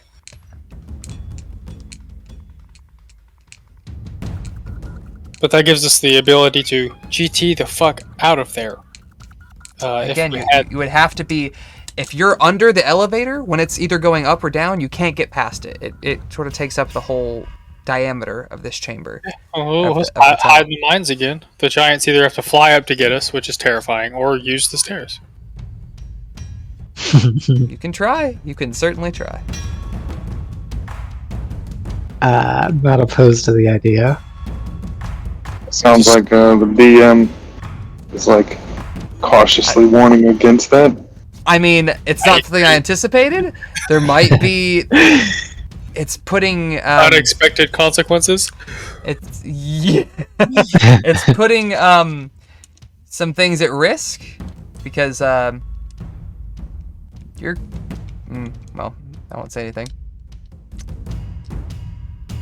What are we doing? It's up to you. No, it's up to you all. You guys... I mean... Stairs, shaft, or fly? Oh, God. I'm gonna go with a elevator for number 1 and a fly for number 2. You still fill in the elevator, Brandon? I think that's the best choice. Yep. Elevator. Let's stick with Fog Cloud for now, just to save a second level spell slot. And if we have to run from something, I'll pop pass without trace after that, and we'll just continue on our way down via whatever means available. So you're not popping past right now, or you're gonna... No, I'm doing Fog Cloud. It's a 20-foot spear. I know that may not cover... Are they concentration? Yes. Both of them? Yes. I No, see. pass without trace may not be. I was about to say, I don't think it is, but I could be mistaken. Pass without trace. Yeah, no, it's not concentration. Why do you keep banging at me? Right now, he's just Fog Cloud, 20-foot spear. Should be able to cover everybody, right? Yeah. That's a 20-foot radius? 20-foot spear. I think it's 20-foot radius sphere is how they measure it. Pass without trace is concentration. Yeah, so you can only do one or the other. Yeah, I would try to do both, though. This is just to cover us on our way down. Surely it's a little foggy in here or something. Surely there has been fog in here or something. Do you need me to put it in chat so you can see it? There you go. You can. It is a radius spear.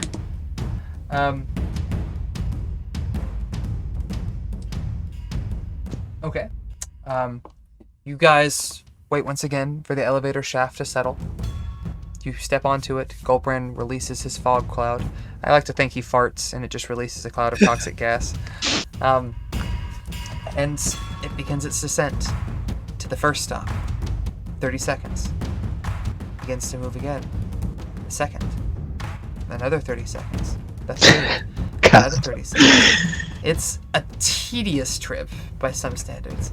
Fucking tension's killing me. You've noticed so far, these are empty. The first 4 that you've come to. But as you come to 1, 2, 3, 4, 5, 6, 6 is occupied. There are dwarves mining. There are orcs mining. There are 3 serpent-like creatures I'm going to drop a picture in your chat. They seem to be made of roiling flame and magma. They serpentine, but with humanoid limbs, heads, long, almost tentacle-like whiskers that are off of their faces. So you guys see what you learned of earlier, the salamander. You know what? As you guys come down, and it stops, one of them sees an unusual smoke, perhaps, in the elevator shaft. Hisses to the other in a language you don't understand, Ignan, and begins to investigate. It's heavily obscured. All of you make stealth checks with advantage, non-present party members included. So I roll a couple of Sarah, insight, move. perception. Sarah, move. Move. Thank you. I don't really know what they get to add to this. Let me pull up the right thing.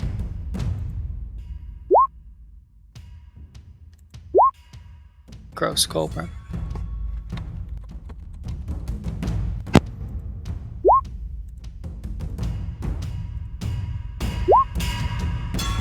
Gross set.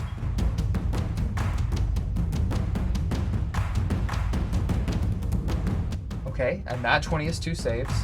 Goldbrand is a loss. Valkyr gets 1 back. Zatari loses 1. What did you get, Davos? 7 with advantage. 7 with advantage? Yep. So that neutral... So, hang on. 2 successes, a fail, another success, another fail, another fail. That's 3 and 3. Fuck. Perception would be wisdom-based. Oh god, I'm gonna leave it up to one more roll of the die. In fact, we'll do a rollies. Devin, roll for me. Just a regular d20. Roll well. Yeah, that's not good. All right, here we Gotta go. be a 16. Ooh. One of them comes up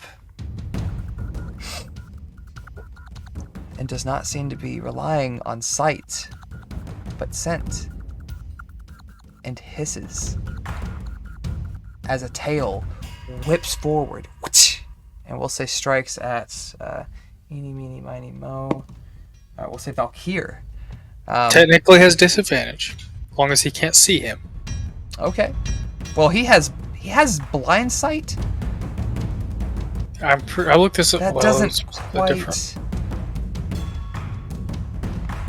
He's using scent to locate you.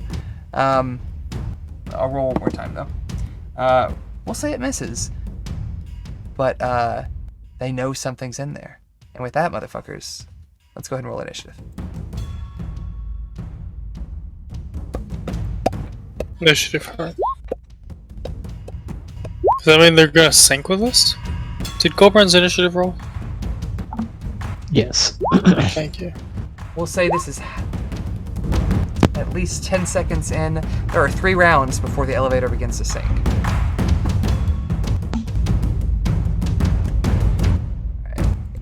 Goldbrand, 18. Oh, y'all rolled really well. Fuck.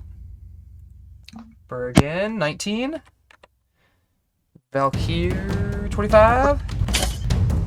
Zatari, 19.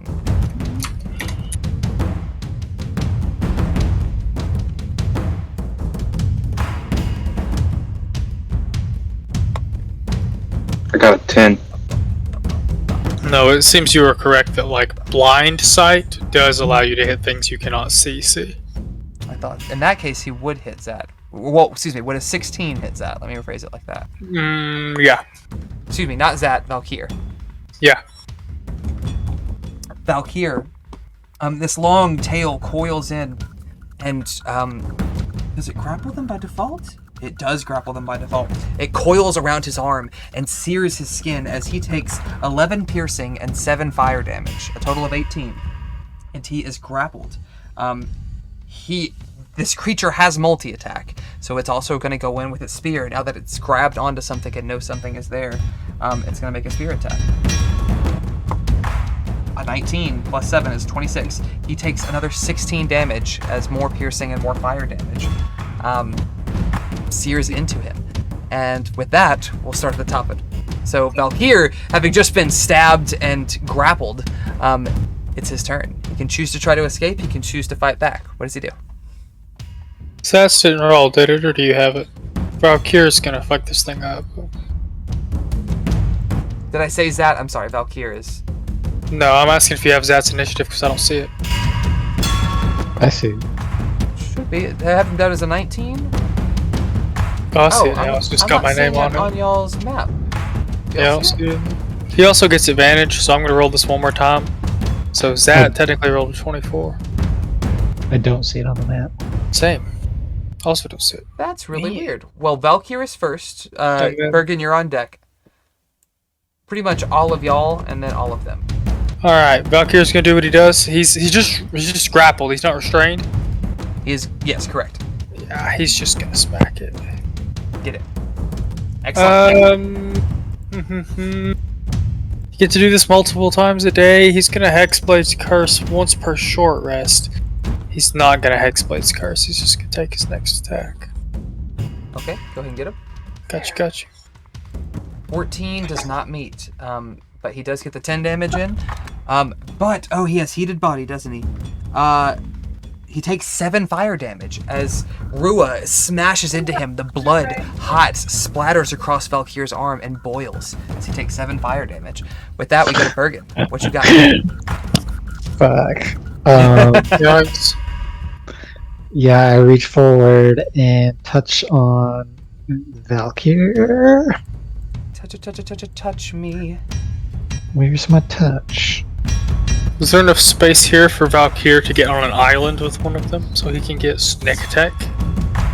I would say at this point he could be solo. It's kind of a tight quarters to be separating, but since this one has grappled him, I would say he could even, like, you know, skirt it a bit to where... Or wait, his movement's 0 now with grapple, isn't it? You're right. Yes. But it's a tail. It's not like he's holding him by a hand. I'd say he could get it solo. So he could get, if you want to go ahead and roll sneak attack, you certainly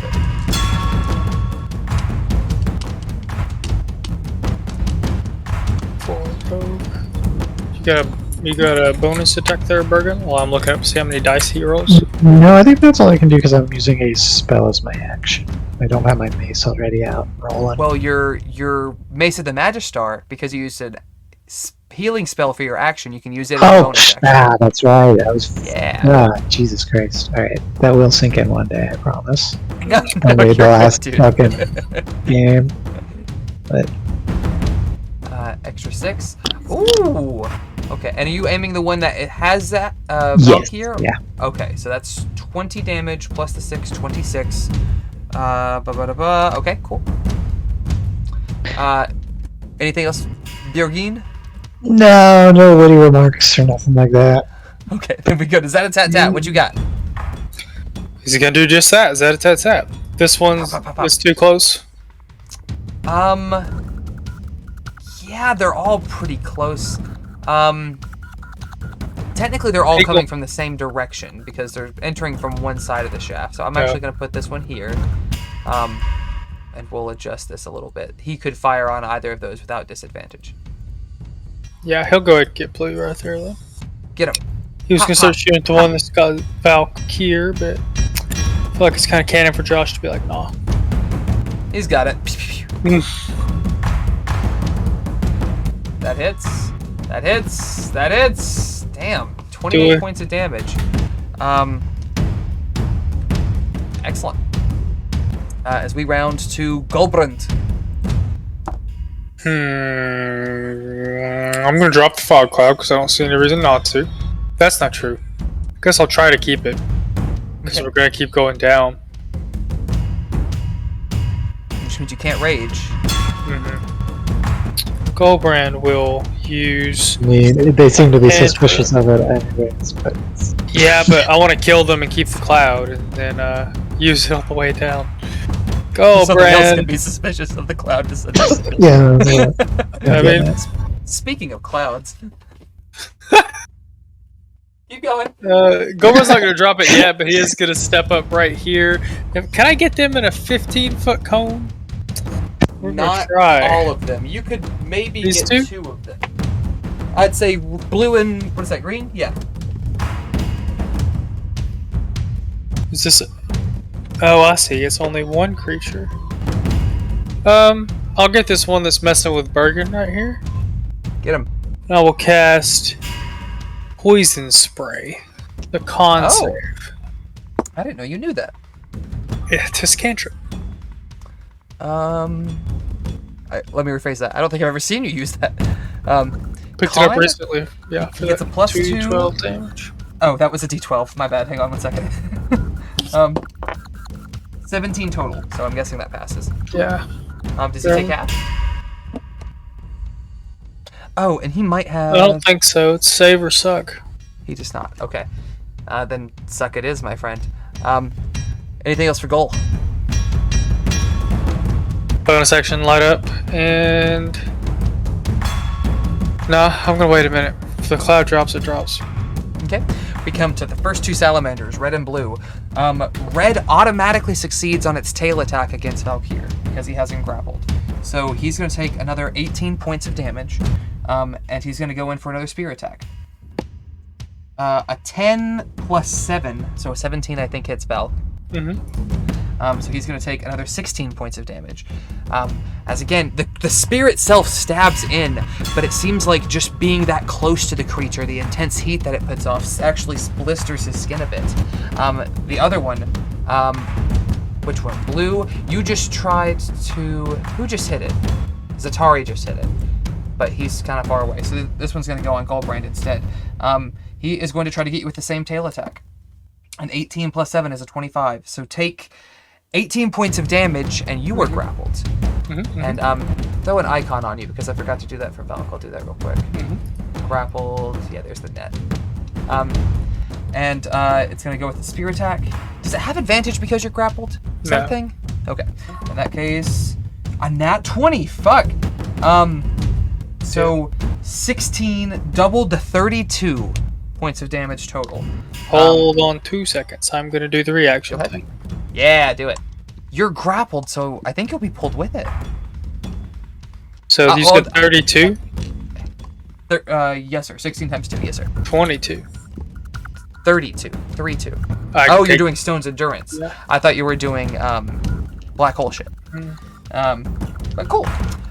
With that, we go to Davos. What you got, dog?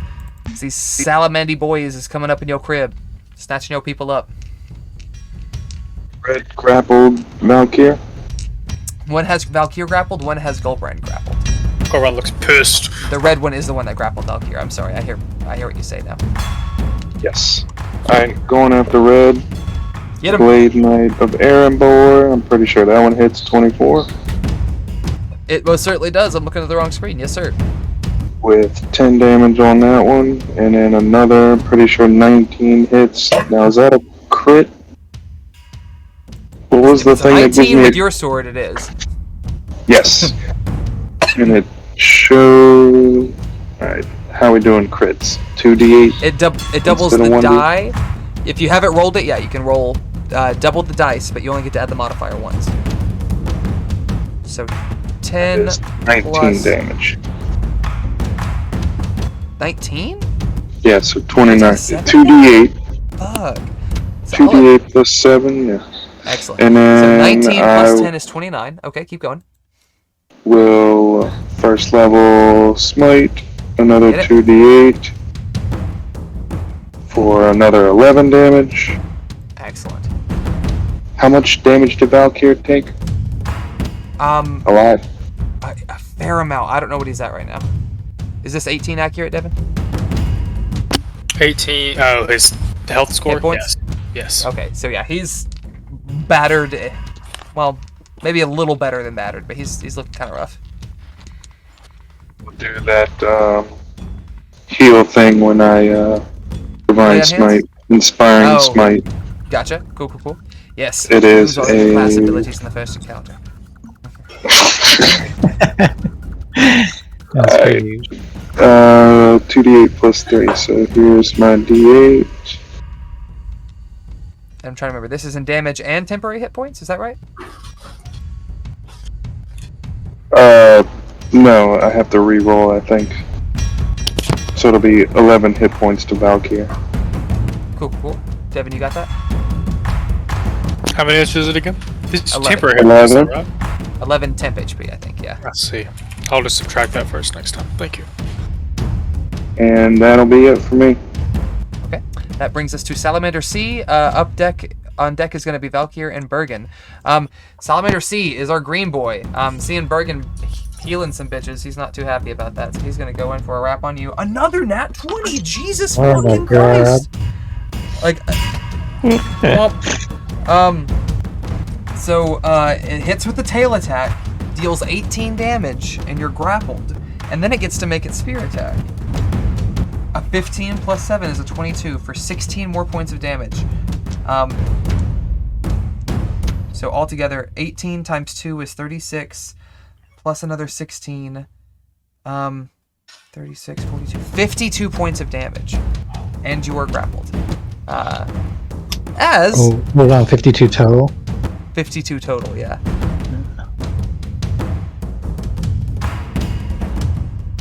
It's rough. But with that, we round back to Valkyr. Bergen, you're on deck. Valkyr's not on an island anymore, is he? Doesn't really matter because he's grappled. Can't move. He could try to break it. Would probably be a great idea for him. How does it look? Red. Don't really matter. I guess it's gonna do it. Maybe not critical. It's battered. Like it's just took a pretty big series of hits from Davos. Oh, Davos, you hit it. I'm so sorry. How many times did you hit it? 3, or just 2 with the swings? Just 2. Just 2. You take 14 points of fire damage as it blood sprinkles on you and splashes and sears. Sorry, I forgot about that. Valkyr.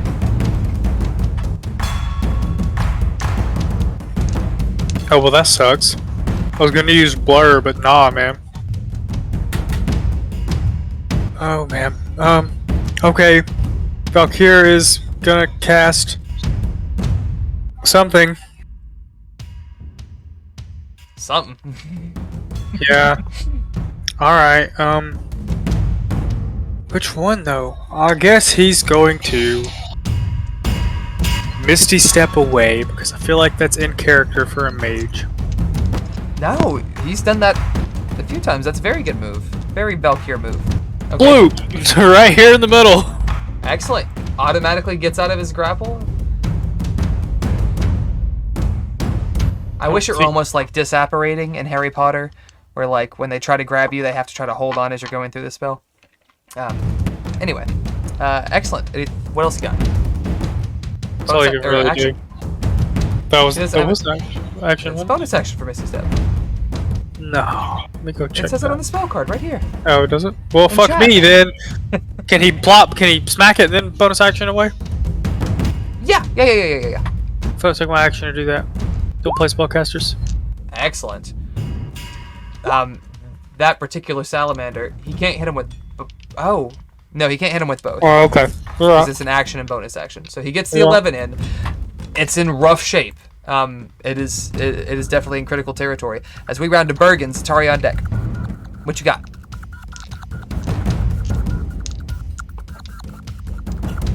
Actually, Bergen's, Atari, and Goldbrand, y'all are all at the same point in initiative. All 3 of you can just say what you want to do. And we'll chalk it up as we go. You know what you're doing, Bergen? Or you need a second?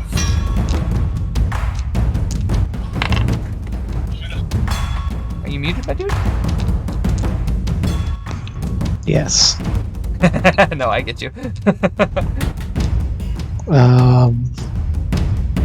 Fucking heal myself. That was beautiful.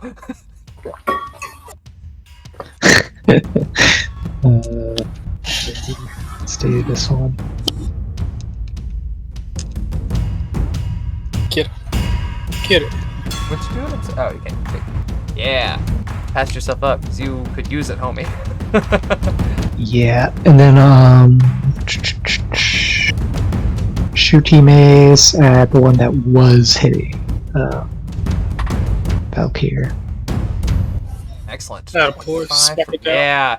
For the one that was hitting Valkyr, yeah, that's you blast right through it. The energy hits it in the center, and it begins to just burn in this radiant light until it sizzles up entirely and disappears. Don't think they're supposed to do that, but it seemed cool in the moment. So, yeah, that brings us to Zat with Goldbrand on deck. What you got? Or both of you, I guess. So before I forget again, Goldbrand had 30-something damage done to him. Oh, Is that correct? 36, I guess, if it was the doubled. I guess it Yeah. depends on which thing. So got you. the fog cloud is gone because Goldbrand couldn't hold his concentration. Thank you for that. Zat is gonna shoot us. I'm gonna do him first. He does he have a good enough shot on this one? Yes, sir. Does he need to move somewhere? No, he can just. I mean, he could sidestep. This is kind of, more theater than mine. These are just for. Either one of those. Two. Oh, I 'Cause he don't gets think 3. does. He does get 3. He has one more Where's the last one? There we go. with a 7. But he pow pow, click click, pow. 7 damage. Okay, to the one that's grappling Bergen. Is that right? Indeed.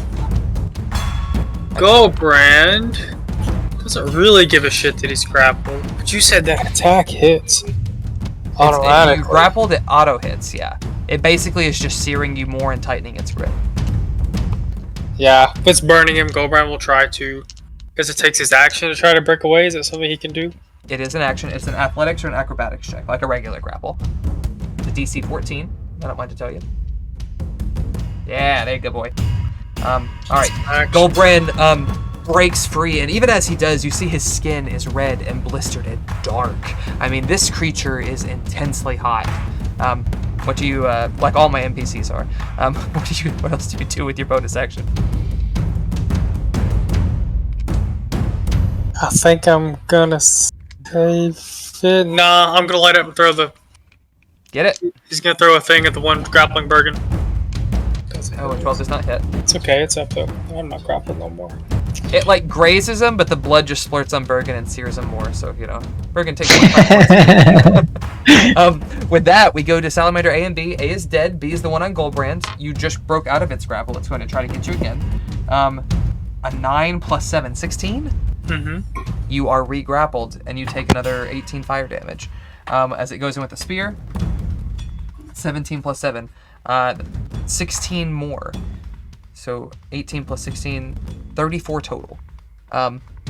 As we round to Davos, you see Goldbrand and Bergen both wrapped up at the arm by these long serpentine tails of these weird creatures. What you do? Is Goldbrand bloodied? Goldbrand's not looking great. Is he bloodied? Oh yeah. beyond? I'm at like a 5th-ish.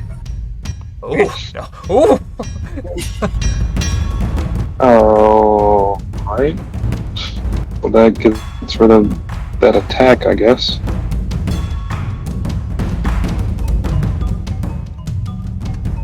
I'm sorry, I didn't see that. I didn't roll anything. I was saying I shouldn't attack him because then he'll get splattered with blood. It's only if you melee attack them. I was joking about the thing earlier with Bergen. I'm not gonna, that'd be So Goldbrand won't take damage if I attack? correct. Oh. I would even say if you'd want to, you could try to aim at this thing's tail, and if you succeed, I'll make it a higher DC, but if you succeed, it'll free him from the grapple.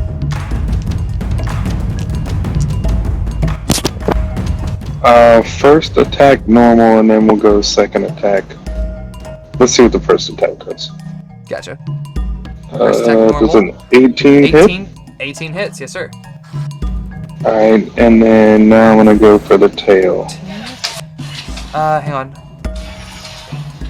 Okay. It was 14 damage on the main, and then 24 hit the 24 tail. hit, that certainly hits. It was gonna be an 18. You sever it. What we're gonna yeah, we'll give you full damage. Excellent. Decent. I went to Dakota today. It brought back a lot of weird memories. As a bonus action, I'm going to Healing Word on Goldbrand. Get it. That's That's 2d4 plus 2. That'll be worth, oh gosh, only 6. Oh, Still appreciate it's what? 2D what? 2D. Oh, 2d4 plus 2. Okay. I was about to say that's shitty, but that's not too Yep. bad for that equation. All right. If we finish with Davos, we go back to the third salamander, Salamander C, who has Bergen. Bergen take 18 points of damage, as it once again is going to go in with a spear attack for a total of a 20. God, they rolled well. 16 points of damage added on to that. And with that, we go back to the top of initiative. It is Valkyr, Bergen, Zatari, and Goldbrand. Valkyr's Bergen, he's still up. Yes. Somewhat. Good stuff. Zat's gonna keep firing on that one that's fucking up Bergen. Get it?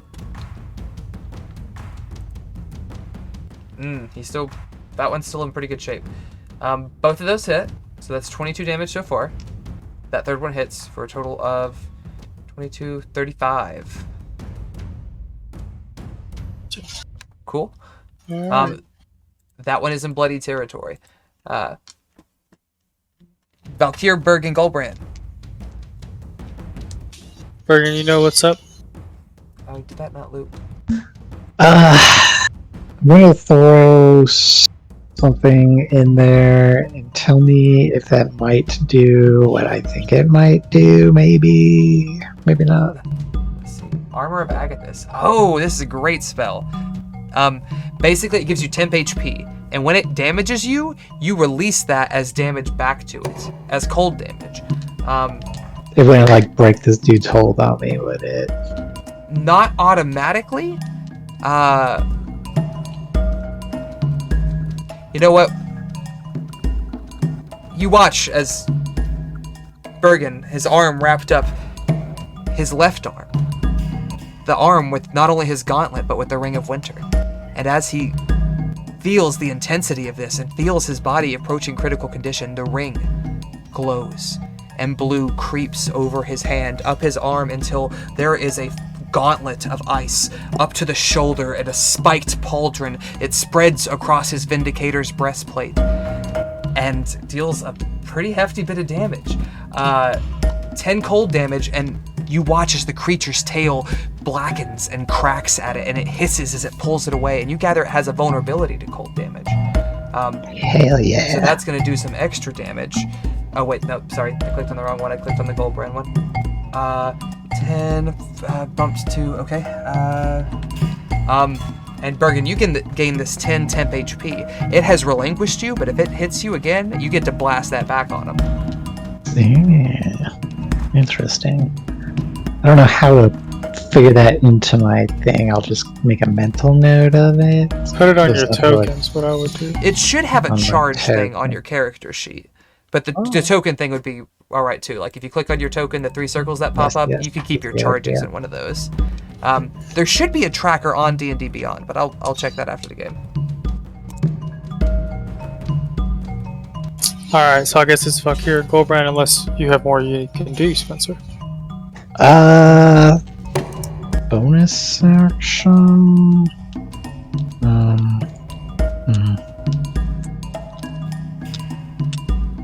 don't think so.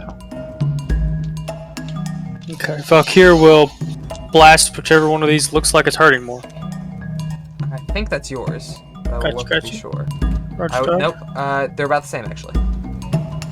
Since Bergen's still grappled, he's gonna blast the one that's. Bergen is not grappled. As the ice crept Yeah, up, the he just creature broke it with recoiled. a thing. I'll take that off his token. He'll go ahead and fire on the one at Bergen. Okay. Pop, pop, pop.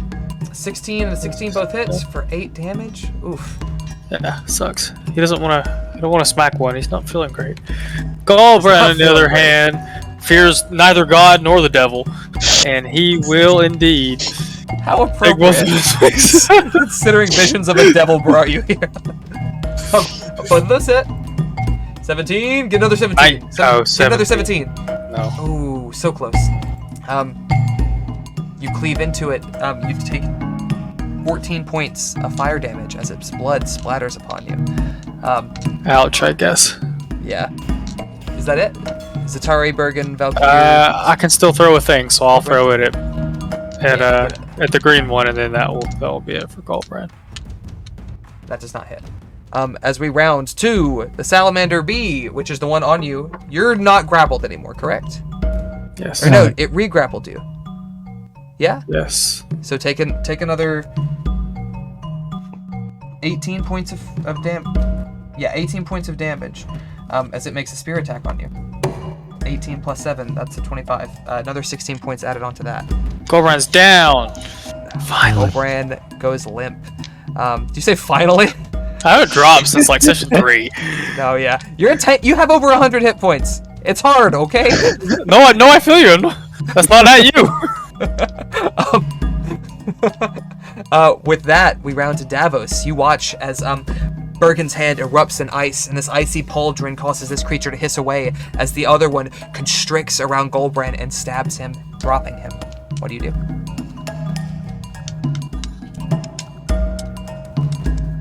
Get off of my friend! So blue is the one we're going at? Is the one that has a Goldbrand? Yeah, I'm like rage at this point. As much of a bard can rage, so it's gonna be some, what's it called? Guiding bolt. Yeah. Love that in the last episode. 4th level guiding bolt. You know, that's my bread and butter, baby. I'm gonna do 3rd level. Do it. It's gonna be 66, going for, alright, no ones, 23 damage. Oh yeah. Yeah. I like to think like the creature like rises up as it readies to finish off Goldbrand, and you just blast its upper torso off to where it looks like a snake that's been beheaded and just writhes for a moment before its body collapses and spasms and uncoils from Goldbrand's arm. Beautiful. With that, we go to Salamander C, who sees the ice forming on you and gets this visceral reaction. Like it's it hisses and coils back. It's is this the 3rd round of initiative? I think this at the end of this one the elevator goes. And I think he knows that. They stop for 30 seconds. Okay, Devin, odd or even? Odd. Okay, if it's odd, it goes your way. No, I've taken 3 turns. I thought I was towards the bottom. You are the Salamander C is the very bottom of initiative. He got an 8. You got just above him with a 10. I hate that you guys can't see the thing. I don't know why it's doing that. He is going to pull back. Bergen, you do get an attack of opportunity, but he retreats into the mine. That's going our way? What?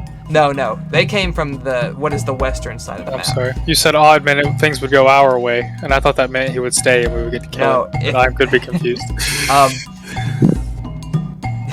No, you're good. There's something else that I see. That might still happen. A 27 with 13. Ooh, he's in rough shape, but he is still standing. At the 3rd round, the elevator begins to drop. Now hold on. I will say 2 those, seconds. Hang on. Well, you need 6 is the problem. No, But I will say those 4 at the top of the steps can make a ranged attack. But if Bergen damaged the thing, does Bergen not take damage? Does that not pop armor of Agathis? Bergen? Oh, you're correct. The blood does hiss off of him and land upon your armor, and it deals 7 damage, so you still have 3 temp hit points. It takes an additional 5, but it's boosted. I'm gonna be real with you. That's not enough, but that's a really cool cinematic moment, so let's make it happen. So, Bergen, like, you reach out and the mace slashes across its chest and the blood hisses off of you and it lands onto the gauntlet, which steams and fractures, and the upper shoulder down to the elbow shatters this array of ice that pierces through the beast at multiple points before it rides the spots around the ice, chilling, blackening, hardening like lava as it collapses. You are on your way down. You gather at least a round before you guys get to the next level. you don't know what may be there. If you want to do something, now is the time to. Goldbrand is yeah, I was gonna say. I'm going to. So do I have to like stabilize him first, or if I cast a heal spell, will that just automatically? Yeah, healing spells automatically stabilize. All right. Then I am going to do the thing. Oh, I'll tell you what. Divinity. If you want to make a medicine check beforehand, and you pass the DC that I've set, I will say you get to roll your healing with advantage. So you would cast the spell twice, quote unquote. You only use one spell slot, but whichever healing amount had the higher bit, you could give to him. Yeah. I'm gonna say you're assessing his condition. Okay. Lots of Ooh, burn that did not trauma. pass. Never mind. Lots of burn trauma. Yeah. Then I will do my. Fuck's it called? I can never remember the name of this thing. Cure wounds. No, it's a I channel. give him 15 HP with my lay on hands. Let's see where the hell is it? Either or. What do you wanna spend? What do you wanna conserve? This is Preserve life. conserve life. How fitting. Yeah. So It gives give everybody Goldbrand. Well, I could, but you're probably gonna soak it all up. Yeah, Oh, that's fair. I was thinking That's up to fair. half, which for him is like 50. Yeah. Yeah. And then you get 45. 45. Oh yeah, that unfortunately does not get me to half, but that is much appreciated. You're still I higher than needed half the that. group, but fuck off. And I think that's more than any of my healing spells could do. By That's themselves. fair. I was gonna say earlier that the reason that Goldbrand never drops is because of Big Bergen heals. Just wanted to throw that out. Oh yeah. It's, that's well established. That BBH. Bergen bong hits. All right, so you guys were on 1, 2, 3, 4, 5, 6. Was the 6th level that they were on? You continue down another. Gods fucks all of Uthgart's fucks all of that. So I want to go ahead and cast Pass Without Trace because fuck all Oh, of hold that. up. Hold up. How wide across is this opening to the elevator? Like the tunnel from the mine into the elevator shaft? Yeah. Well, like the like to actually get in at us, like the elevator It's pretty door. large. It's made for giants, so I mean, we're talking at least, I think, 15 feet wide, 30-ish feet tall. Like, it's a pretty big space. Wall of ice. What? Wall of ice. Wall of ice? You can Fucking put it hell. like Put it in Yeah. chat. Yeah. And I would say you can hold for it, like you're ready to use it. Because you don't know if anything will be here or not. yikes. Up to 10 Not the minutes. dome. Shit. Hemispherical dome with a radius of up to 10 feet. Let's see. Or A sphere. Sorry, I was just thinking of like blocking the entire entrance No, off. yeah, and I got you. That's pretty sick. But it's only 10 Um, minutes. Well, and it only does one of these spots. It's not like you can cast it at one and then the next one and then the next one. Like So it's it only won't 10 travel foot at with a you. time. Because Oh. if all the mine shafts were on the same side, that would potentially work because you could just put it I on see. the elevator. But since they're Yeah. coming from different directions, You could block Well, one never side off mind. for 10 that's minutes. really clever though, and I love that thought process. And I think there's a point or two in this dungeon where you could use that to block some stuff off.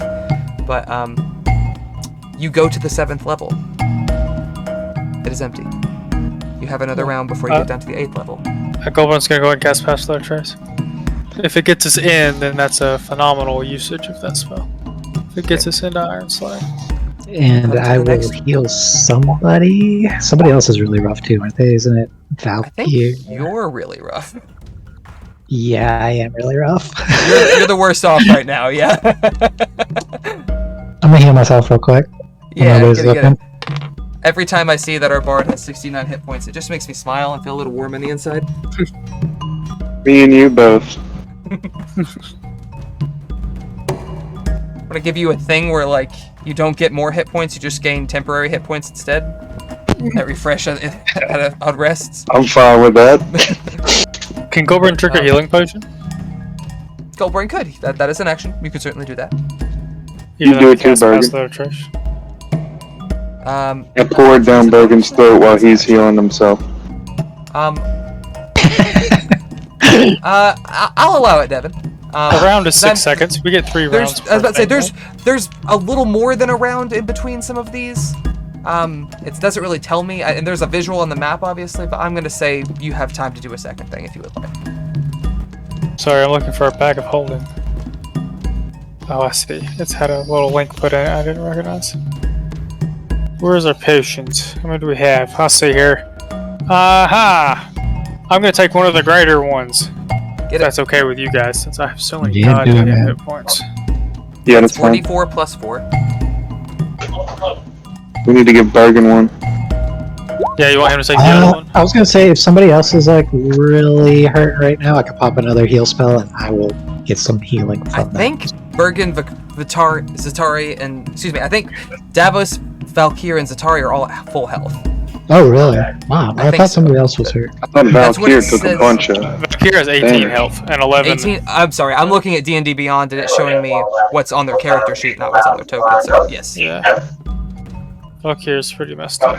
Oh, and I think any of y'all should all be able to do that. Like if you tap on the token, it should show you if somebody has put something in one of those circles. I don't know if that's just because I'm a DM or if that's like for everybody. No, I can But see yeah, it. that- regardless.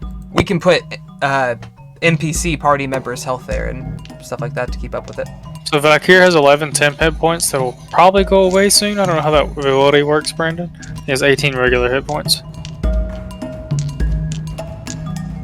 I'm not sure. What ability? The healing word? It No, was your your divine inspiration divine for your thing, smite. Yeah. The Oh, thing that gave him temp HP. I forget let where. me check. I thought it was not temp.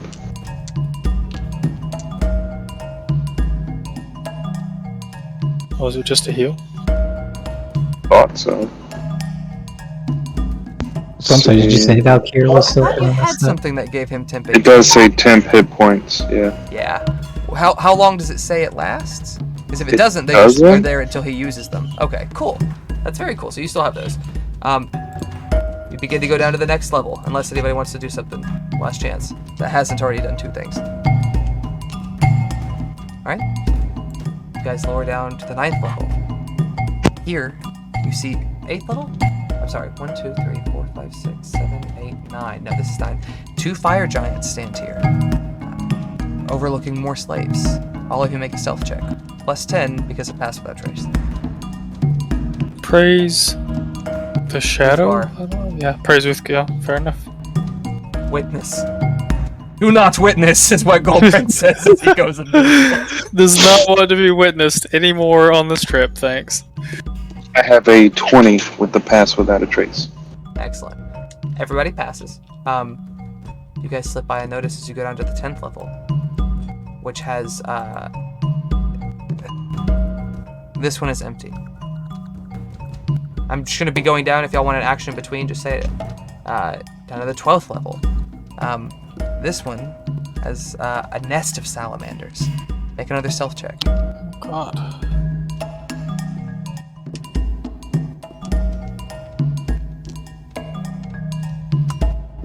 Decent. Please stop. Not decent. 13 That's- without. That's 23 with the pass. Oh, okay, thank you, yes. Then Goldbrand's the only one that fails. It's technically 2 fails, but the rest of you managed to pull him up. You guys slip past the nest unnoticed. And it's like, you see a couple of mothers, and you see several broodlings, just little small salamanders still crawling around with their 2 hands. Weird, unsettling. Goldbrand's over here trying to figure out how to throw rocks at the babies. You're also getting the sense as you're getting deeper, it is getting much, much hotter. Like every stop, another couple of degrees, climbing, warmer. The air is becoming a little thicker in your lungs. You're feeling it. You move on to the next level, which is empty. And you pass down to one more, where there seems to be holding cages, dozens of them. It seems to be the slaves' quarters. The slaves that you have seen working in these mines seem to be housed here. There's no one here at the moment, but you gather that's what this area is for. could choose to get out and look around or continue down. Do we start the revolt now or later? Well, there's no slaves here now. Interesting. You did technically free one layer, but y'all were, on your way down, so. But we keep going, find a place to not hide, like maybe not to rest yet, but a relatively safe place to regroup and discuss inside Ironslag. If we make it that far. Would this be that place? It's possible. I mean, do we know how many more levels? You're close. You get the feeling you're close to the bottom. And that would give us, 30 minutes before the elevator gets back to where we're at? Correct, yes, sir. Can we see, can we tell if we got into this mine shaft, if we could look down at Ironslag after the elevator went back up? Yeah. Elevator goes up. You guys are stepped off. You can look down. It still goes down for about another 100 feet. A little more, maybe 120, 130. It's still a pretty good ways down. And you can't see much. The shaft each seems to have one side carved out of it, and because of your angle, you can't really see what's beyond the shaft, but you do see 2 more entrances.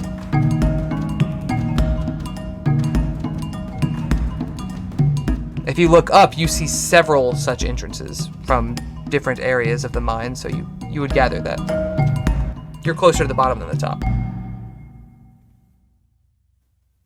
So y'all short resting? It's up to y'all. I kind of wanted to regroup and see what the plan was when we got in there, because we're looking for the conch. Well, we're looking for the conch, and we need to stop the Vonendod from doing its bullshit. Does Zat know how to find the Vonendod? Zat will tell you. The Vonendod will be held in the main assembly chamber. I know how to get there, but it's not directly by the elevator. We will have to travel. If we stop on the upper level, I think we'll be a little closer, but it's also going to be populated. A workroom. So we could potentially stop on the bottom level and take a longer route that may be less populated. The bottom level has more fire giants, but I didn't spend a whole lot of time in that particular area. Except when I was working on the Vonendod, and that was just in the one chamber. You gather he had restricted access to the certain areas. Yeah, he just knows how to get back to the Vonendod. Knows how to get a couple of places, but yeah, primarily that. Do either one of you, any of you in the group, knows how to find particular objects? I don't think druids can do You've asked that. this before, but I don't think that Have I? anybody had it then. No. No. Not unless you want to retro something. If it's a spell available to you, I will allow you. Well, I don't know. That gets to be a slippery slope. It looks like Goldbrand actually could cast it too. I didn't realize that. Is it locate object? Yeah. Yeah. I have it where I could learn it. We'll wait till the next rest and Goldbrand can pick it up. Since I don't cast spells all that much. Mites can help us Okay. find the things. Right? Devin, you don't know it, but you just gave me an idea. Thank you. What? Great, Yeah, spells like thanks. that are dope for bullshit. Especially No, DM you just bullshit. gave him an idea to counter it. I never That said or that. as was more than likely someone's gonna find us with that spell. But that's the best part about spells like that as a DM. Like, it's great shit. Son of We a stole bitch. something from someone. I too have access to cool shit. And my guys don't have to wait for me to tell them to level up. They get to be with me. Alright, so what's the plan? You're short resting? If you are, go ahead and roll some die. Regardless, it's 30 minutes till the thing gets Short back. rest without rolling dice? Yeah, you don't have to use dice if you don't want to. So you But get if- my are we chain gonna of divinity finish? back. I was about to say, are we gonna finish? It's a short rest is an hour, right? It's 30 minutes till the thing comes back. I would say it's rules is written an hour. I would say 30 minutes would be passable. Alright. I will roll some hit die and pop that short rest. Let's do these guys. Bergen, you're welcome to do that as well. I will. Why didn't you? So you rolled that, but you didn't apply it. Why? Same reason you never apply yourself, then. Use you. Only one of those.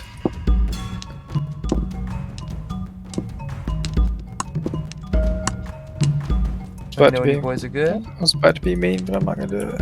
Rude. Valkyrie and Zach can also do this, Devin, if you just want to roll their sums. Valkyrie would like to do this, yes. That's all right. If you do Valkyrie, I'll do Zach real quick. What is Oh, never mind. That's good. what is the hit die for a warlock? I can't seem to. D8, I think. Oh, surely not. Let's see. I mean, it's not gonna be a D10. Let's be real. They're warlocks. They're not tanky. That's a D6. Are wizards the only D6s? Yeah. Okay, I'll take your word for it. Most things are D8, and then D10 is fighter, and I think there's some other Paladin. and then Con. yeah, and then I thought paladins were +10. Guess not. paladins are Guess you 10. were. Oh, I see. Paladins and Gross. fighters are 10. Barbarians are 12. He can take half instead, right? I forgot what we were talking about. I'm sorry. He could take half of his hit die. I guess it's not to level up, so I guess not. You took us somewhere I can't see us. Oh, yeah, I did take you somewhere. Oh, I will fix it. What's his he gets at 5? Yeah, he's gonna do another You're one. gonna roll one hit die for him? Come on, dude. No, I'm gonna roll another one. Screw off. Let's say, keep going. Don't hold out on the man. Just roll the die and we'll add the. Okay, yeah. Keep going. 8. Is it 31? Okay, it's another 32. 2 added to that. Oh, thank you. So, okay, 34. That's Roll 3. At least 2 more. Oops. Yeah, 27. That looks good. Didn't mean to do that. Oh, fuck you. I keep forgetting there are those fucking buttons on the side y'all keep talking about. What? Hold on. Yeah, you rolled the D20 instead of a D8. Just use Let's the see buttons. that. I'm working on it. Okay, so 7 total. Yeah. Alright, that puts him at 45. He's most of the way full. Plus he has 11 temp. His normal high is 66. 1, 2, 3, 4, 5, 6. You've used 6 out of your, what, 8 now? 9? He has 9, yeah. Are you guys level 9? Yeah. Fuck. Probably gonna be stupid OP. Gonna be? I mean, you've still got a good way to go. Excellent. Okay, if you're not gonna pop anymore, you guys descend. After your healing break, you hop back on the elevator, descend down, and you see, if you go down to your bottom right, you are on the upper level. And the next room, bloop, large tables, water barrels, and iron crates are filled with manacles, a bucket chain moves through this room. Each bucket enters the room filled with ore before several orcs use hooked halberds to flip the buckets and spill their contents onto stone benches, where the other orcs seem to be picking out impurities before returning the ore to the buckets on the far side of the room. These buckets are coming in from the northern passage, down, and then out through the southern passage. There seems to be 8 orcs in total, and standing in the corner is a feather wreathed in flaming hair, and you recognize it from your experience at the Vonandod dig site as a fire giant. They are working. You guys have passed without a trace up. You are not noticed immediately. I wouldn't give you advantage to go through, but you could try to sneak through if you would like to. Besides the 2 areas the buckets are coming through, there's also a door to the south. I feel like at this point we'll be asking Zat which way is the fastest way to the Vonandon. He I'm says, assuming if we get there as a Risalto, maybe. He says, if we can sneak in the buckets, we can take that to the chamber, but it's off the ground, it's raised, 50 feet in the air, give or take. If we go a little further, we could end up in a room where they have the slave cart that actually powers this thing. We could shut it down, but that would attract some attention. But from there, we could work our way down to the lower level of the assembly hall.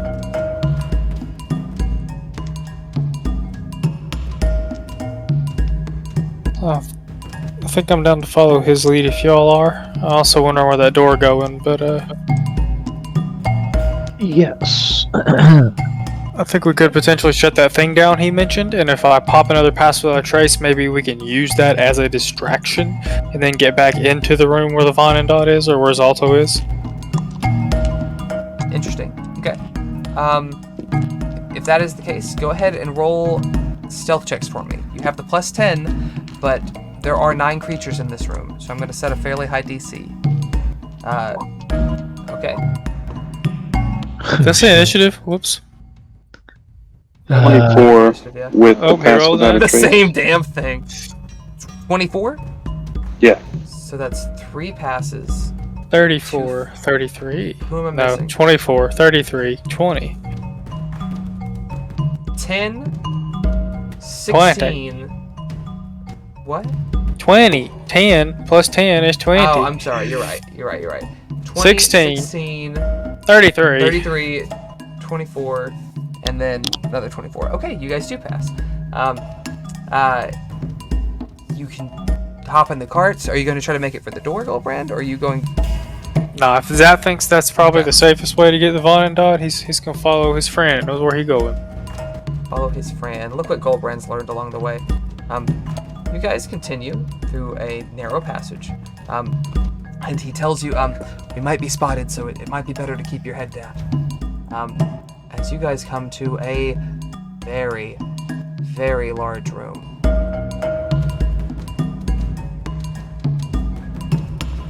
Reveal some more stuff here. I think that's everything you can see from your... Oh, hang on. Yeah.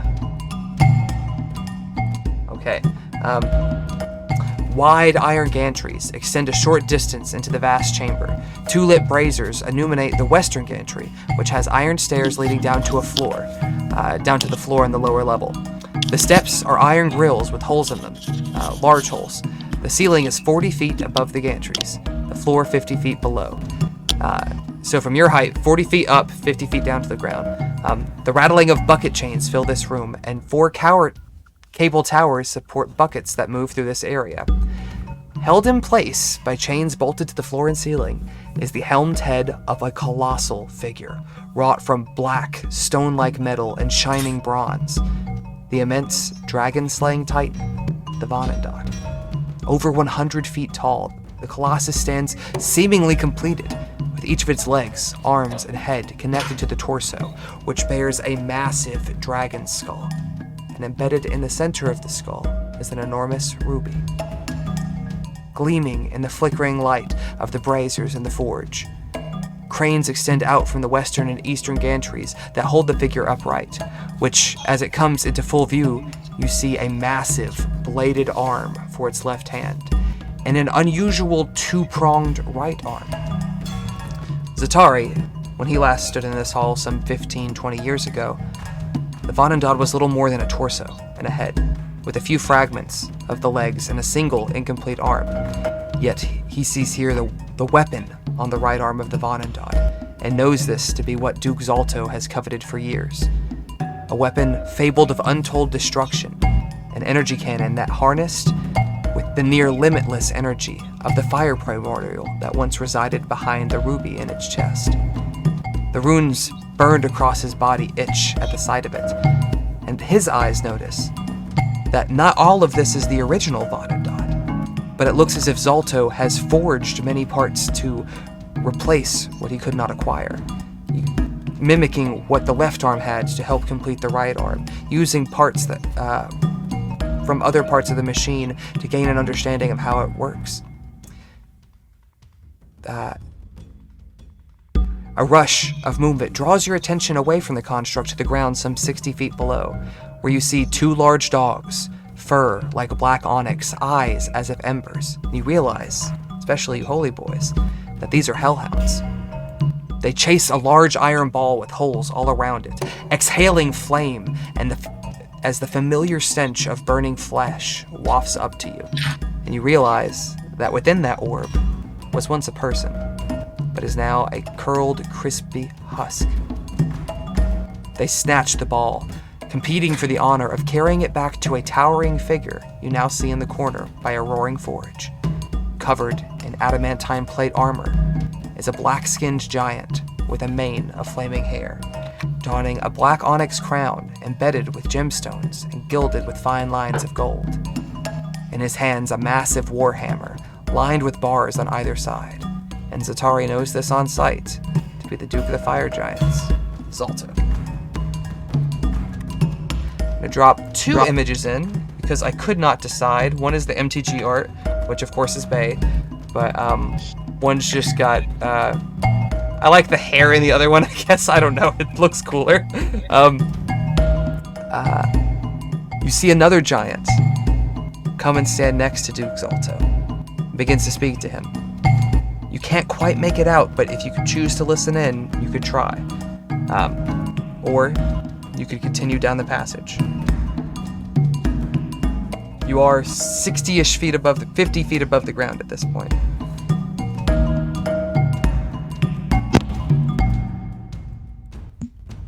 And I'll put you guys in the position.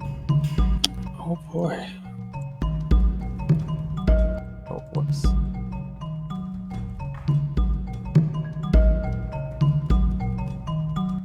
I imagine these are big enough. Probably, well, no.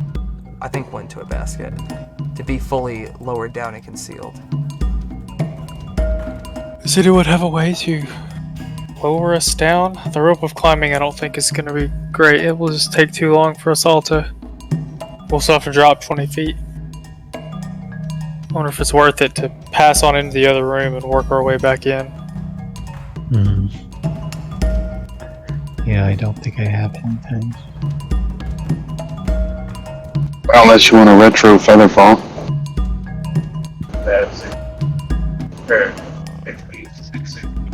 I'm gonna say no, because that's... I agree. Yeah. I will say, above the gantry, you're only about 20 feet in the air. So you could get to the iron grate on the far side of the room and drop out. You'd still take a bit of fall damage, but not nearly as much as the big drop. This would likely give away your location, though. You would be falling onto metal. I guess that's the real question. Do we want to jump out and gank him now? Or do we want to put it off for an unknown amount of time? Good question. It might, obviously, as always, probably not hit by himself. At least the Hellhounds, at least this other dude. Who knows what else? Yeah, I don't think he's ever going to be by himself, though. I mean, I wonder never if... by himself, and you versus 4 people versus, compared to you versus 20 people. Not by himself in either situation, but one's a little more favorable. Wonder if we could go steal the conch, sabotage the Von and Dodd, and then GTFO. You also Sounds like know we got that a there's week still to talk about it. Well, there's one more thing we're gonna do before you go. They're talking. And if y'all want to try to hear them over the bucket chains and the rattling, you can make a check for it. But it's a little steep. A little steep. Is that a perception check? What is that? Perception check.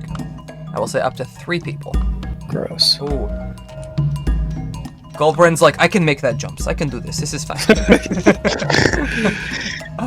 2 other people can make a perception check.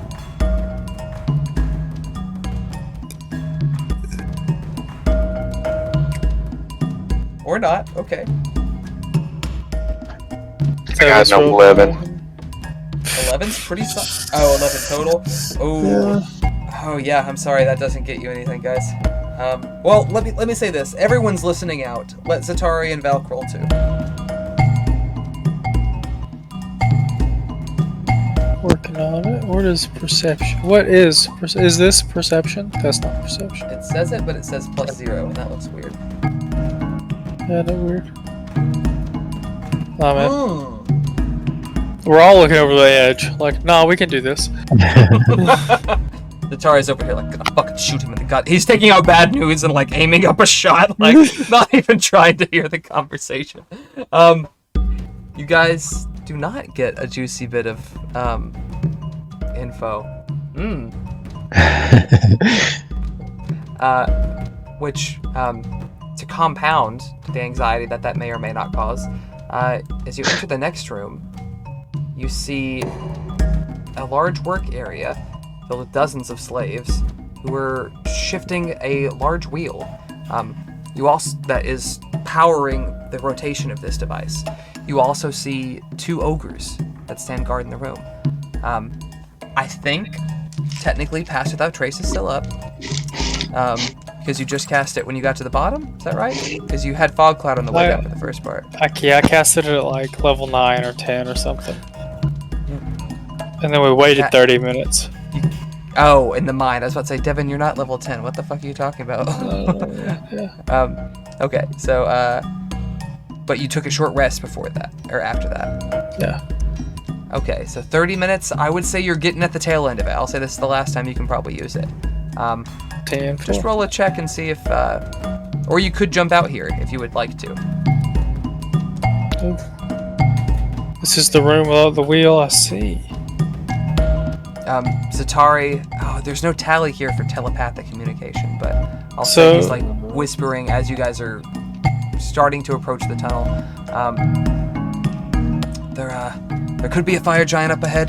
They also keep the hellhounds nearby. Maybe some hobgoblins. This area is pretty dense. Were we able to see the minecarts on the other side of the room in the Duke's Alto room? Yeah, you know there's more. These over here, how high off the ground were they? The same height as you. I see. Cool. About 50-ish feet off the ground. I kind of think we should jump out, cause a ruckus, or attempt to instigate rebellion, and then maybe try to double back to that room. Won't work in theory.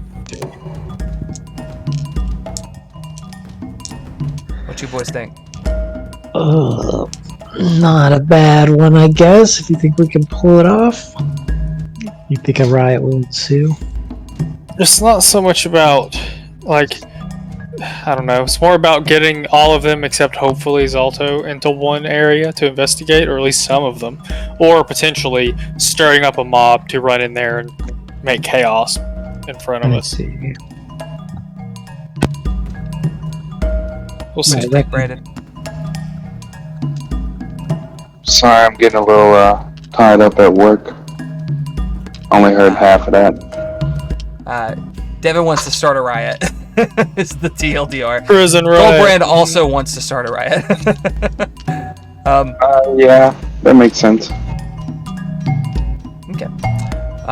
We'll pick up with your stealth checks and everything when we start back next week. But you guys have seen the dragon slaying Colossus, and it's terrifying. And if what Zatari tells you about this weapon is accurate, insane amounts of power at insane distances. Bad news is a fucking joke compared to this. So with that, my dudes, in this forge of the hells, stay cool, take care of yourselves, and we'll see you next week. Look at Devin cringe at my jokes.